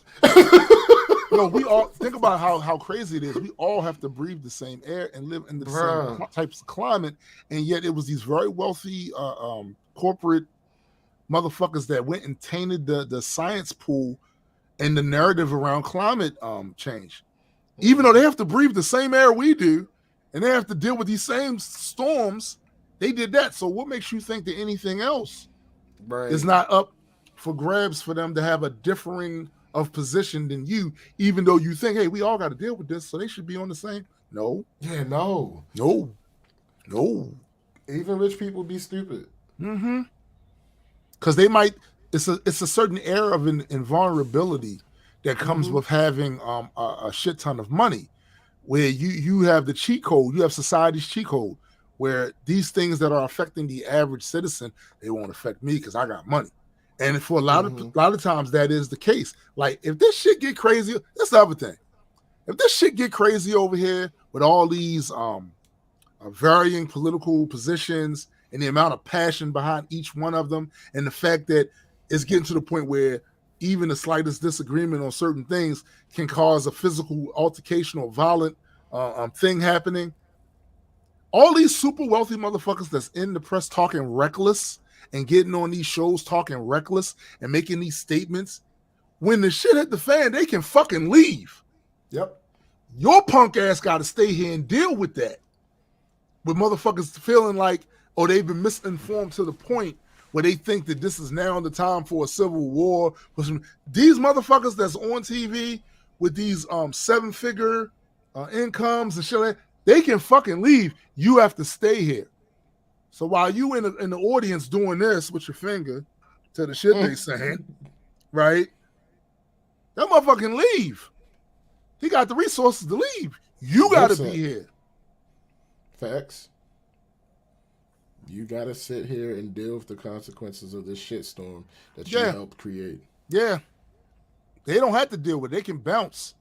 They can fucking bounce. Leave your ass here. Again, don't let somebody that's a president, former president, governor, former governor, get up there and have you rally behind some shit that they got Secret Service to handle their wreck. Yep. You don't.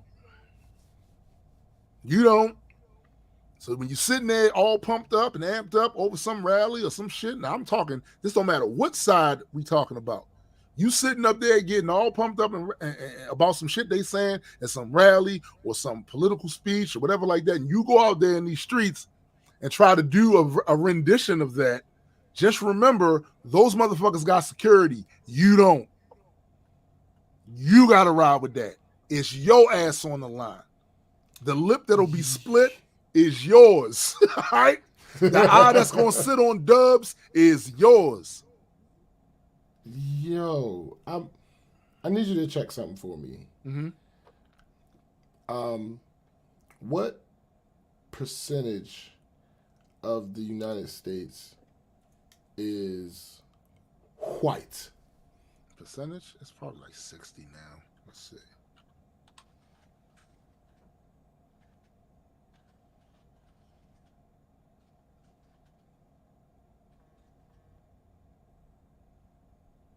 Up 61.6. That's overall 235.4 million people reported white alone or in combination with another group. The white alone population accounted for 204.3 million people and 61.6 of all people living in the United States, compared with 72.4% in 2010. So the numbers are declining. So that 61% is anybody that includes white. That's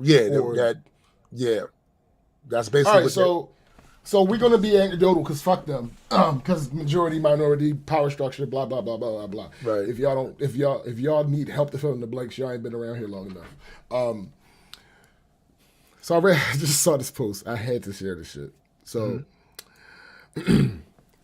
Jeff Probst, I don't know how to fucking say his name, says CBS diversity pledge forever change Survivor. The basic idea is he's saying that Survivor hit the casting jackpot because of the mandate for more diversity. So of course, and actually this person, I'll give this person props because they actually have a real picture for their profile picture. So stand on your shit. I fuck with that part. However, I'm just curious about the show reflecting the diversity in this country. Is the U.S. 50% people of color? Clearly it's not. So why do the shows have to be? Seems kind of unfair that many people will not be picked just because they're white. Why not just pick the best people for the game no matter what color they are? So that's my thing, right? Where people place their priorities tells you a lot about them. I've seen people prioritize hurt feelings over lost lives. I've seen them make the false equivalency of the people that are in power, them having these fucked up views and overgeneralizing groups that aren't. They have the power to act on that in the way that affects that entire population. The population that is the one that doesn't have the power and has the least amount of numbers, they have the least amount of power to affect whole populations of the power dynamic, of the power demographic. They have the least amount of power to do so. And yet I've seen people try to make the false equivalency that those hurt feelings are the same as dead people. Like it's That's crazy. so absurd. It's so absurd. It's absurd, bro. It's absurd. So I got the reason I asked the question the way that I asked it once you read the answer is because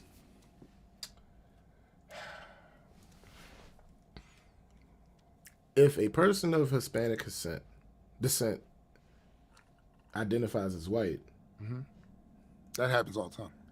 I'm torn as to whether I want to say fuck how you feel, you're a person of color, It depends though. What are their back? I know all of them aren't. Right, that's what I'm saying. Because my daughter just got finished watching this series on Netflix that was shot in Spain.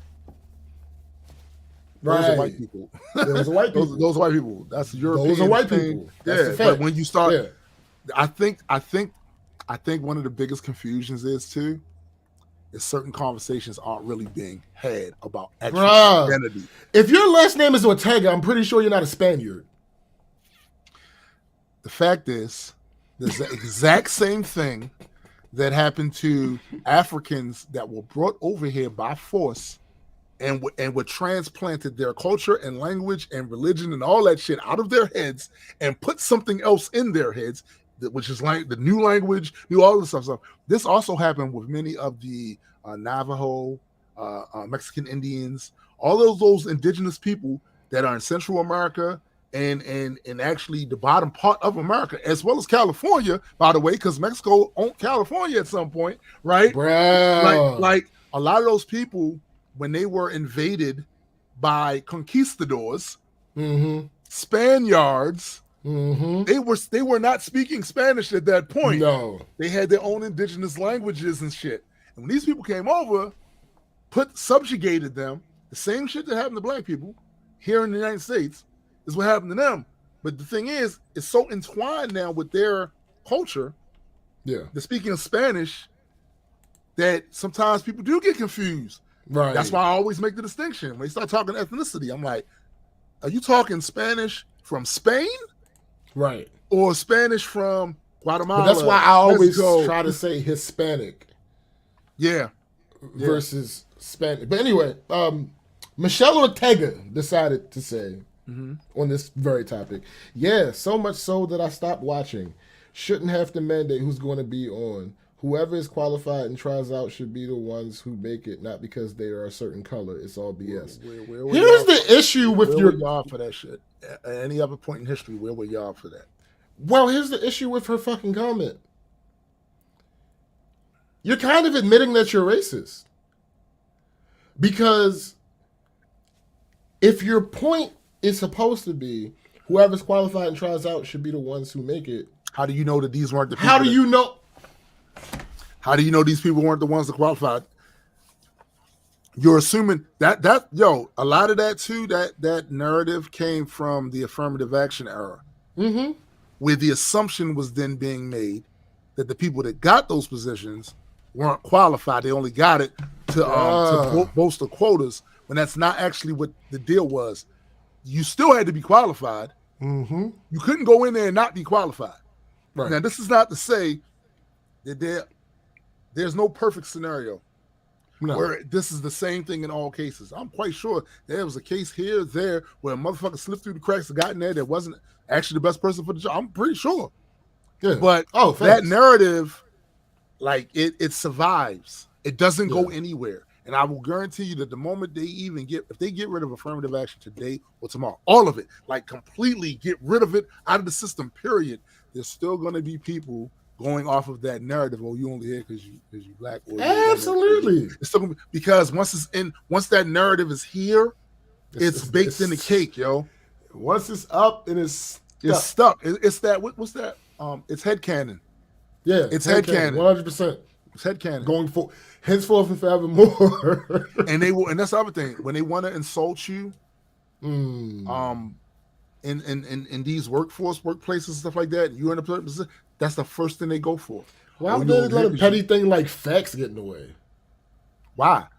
Has facts ever really helped a position of somebody stay in power? Because I don't think it really does. Like, think about it for a second. Do you really think it's a fact that God ordained for Americans to Bruh, there's no way. Fact? For several reasons, chief among them, I do not recall ever seeing the United States of America in the Bible. No, it's not in there, B. Like, I don't think. Well, here it depends on who you talk to. That's the fucking reason why the fucking Constitution needs to be translated. Yeah. That's the exact reason. Bro, talk to any.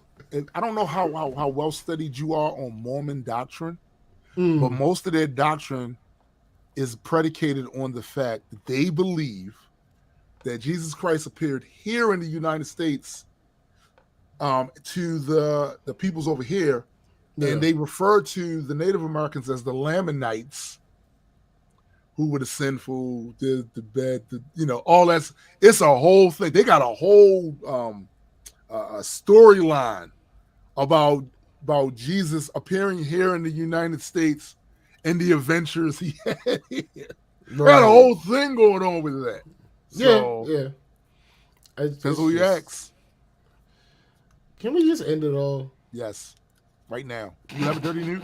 You got a dirty news, dude. We can get this ball rolling. Look, for me, ending it all doesn't necessarily mean that. It's the same for you. It doesn't necessarily mean that. Yeah. Ending off me, ending my experience with it. Cutting off my experience. Pretty much. Because I'm tired of it. I'm tired of it. Like,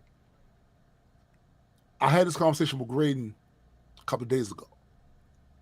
And I told him, I was like, for me, I'm honestly tired of the discussion being more than just a thought experiment, because there are real life ramifications that happen. I'm tired of the anxiety.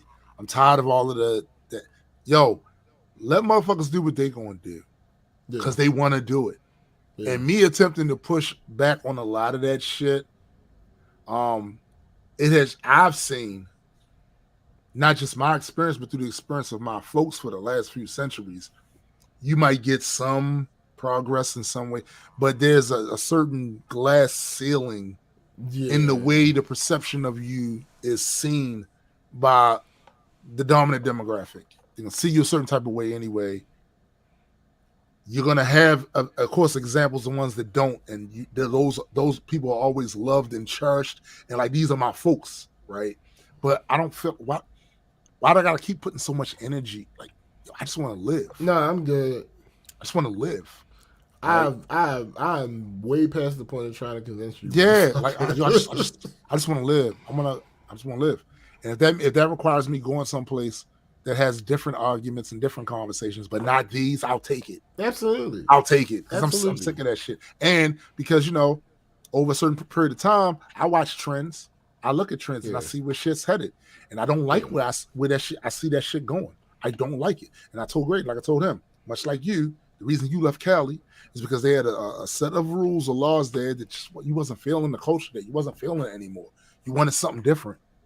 So you moved to Arizona because you felt like the laws and the culture there more fit your personality. This is how I'm feeling. I'm starting to feel, the older I get, I'm starting to feel this ain't for me no more. This shit ain't for me no more. The idea that this is the best possible place I could park my ass. God, Paul. No. I'm saying. Paul. You know what's funny about Napalm? This what I mean. This what I mean by how he's capping. Now he know goddamn well he ain't in the baths. This is the exact same.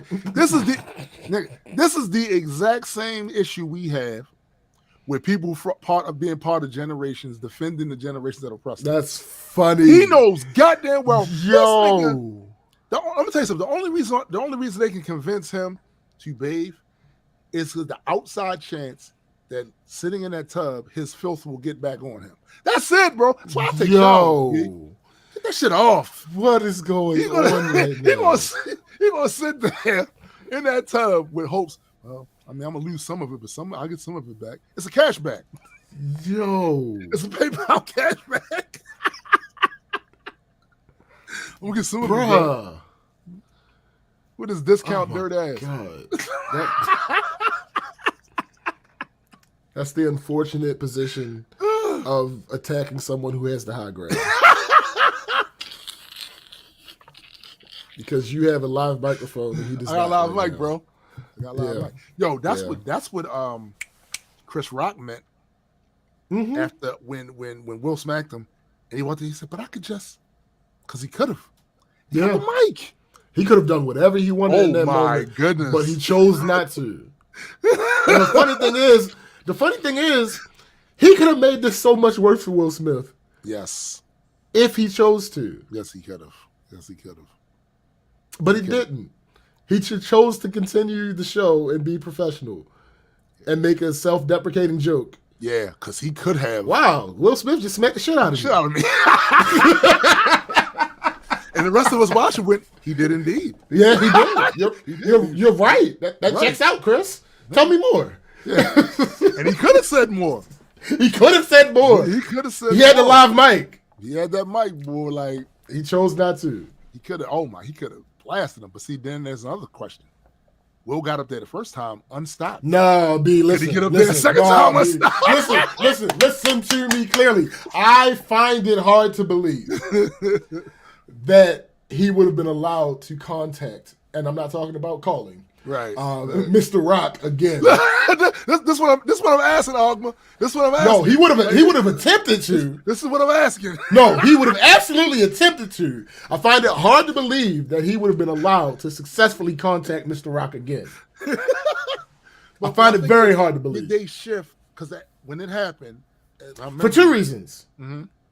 For two reasons. One, security would have been on alert of this happening again. But also, Chris would have been on alert. True. Because the first time, he had no reason to think he was going to get struck, reasonably expect that he was going to get slapped in his fucking face. Right.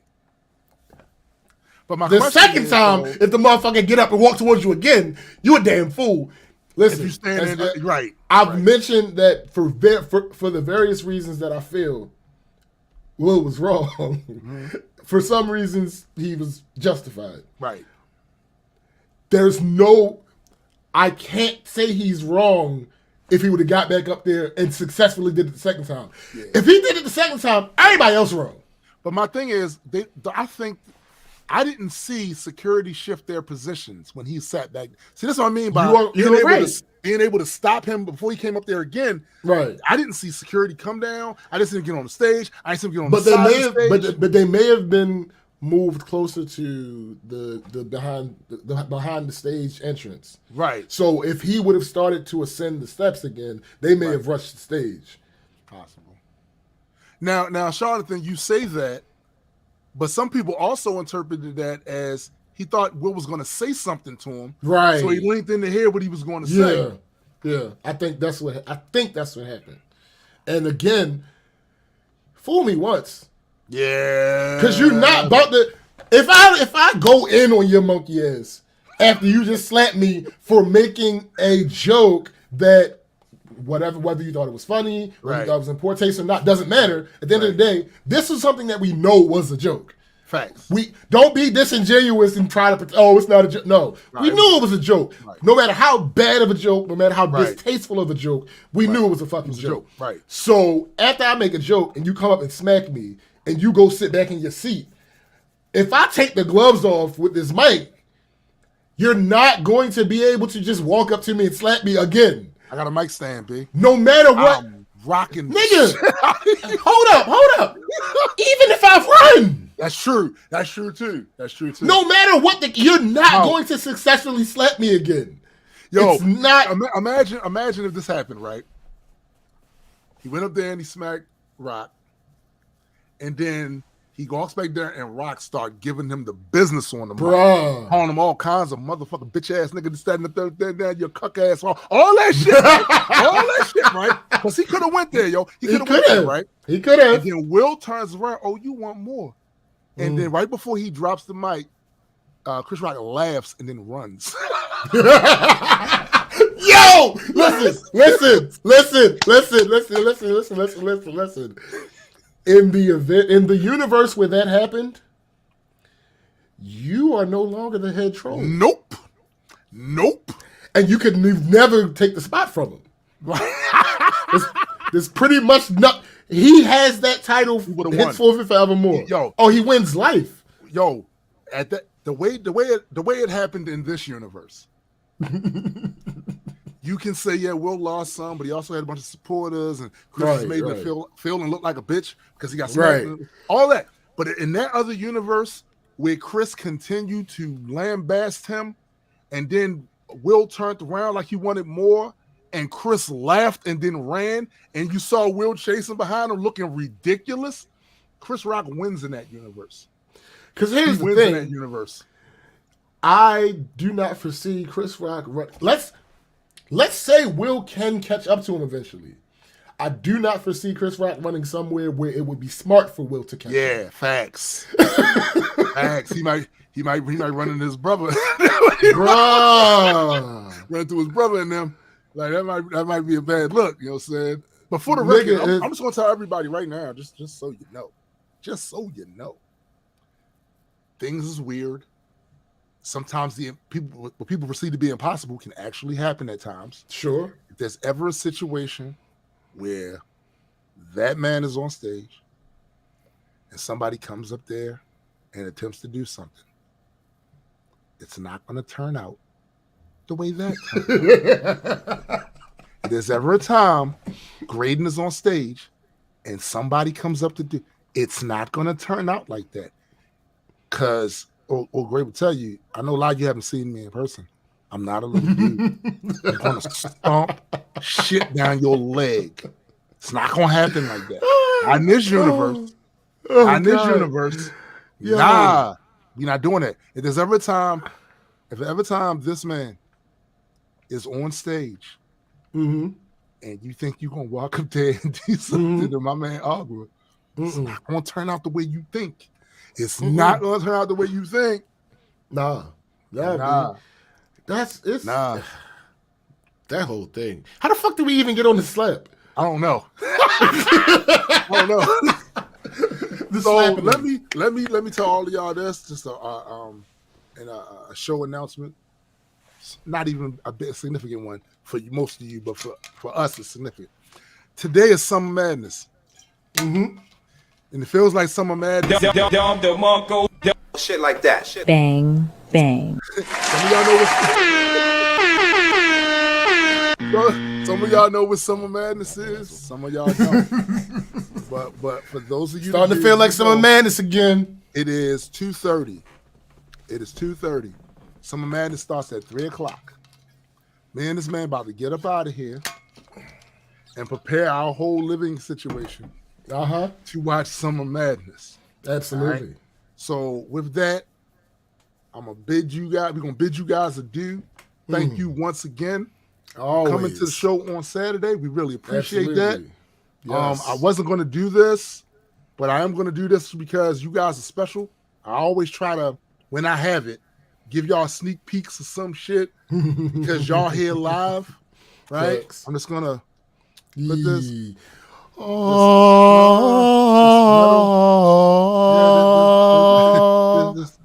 This metal cover real quick. That's all I'm going to say. Shout out to my man, Jada Nerd. Go check out his channel. Absolutely. Go check out my man's podcast, Metas and Mutants, my man Super Side Guy. I don't know when the next deeper dive is coming out. It's not tomorrow. I had to edit the Dominican Republic vlog. That'll be out tomorrow. But you still have to go and subscribe to the Multi-World Entertainment channel so that you and hit the notification bell so you will get notified, hopefully, because YouTube be on some bullshit when new content drops. You know what I'm saying? Shout out, of course, to my partners in Majestic Comics as well as the Majestic ones that made it possible for us to do all of this shit and continue to support us to this day. So yeah, for my man SPJ, I am Tombstone the Dead Man, and for the greater Multi-World Entertainment family, we are out. Peace.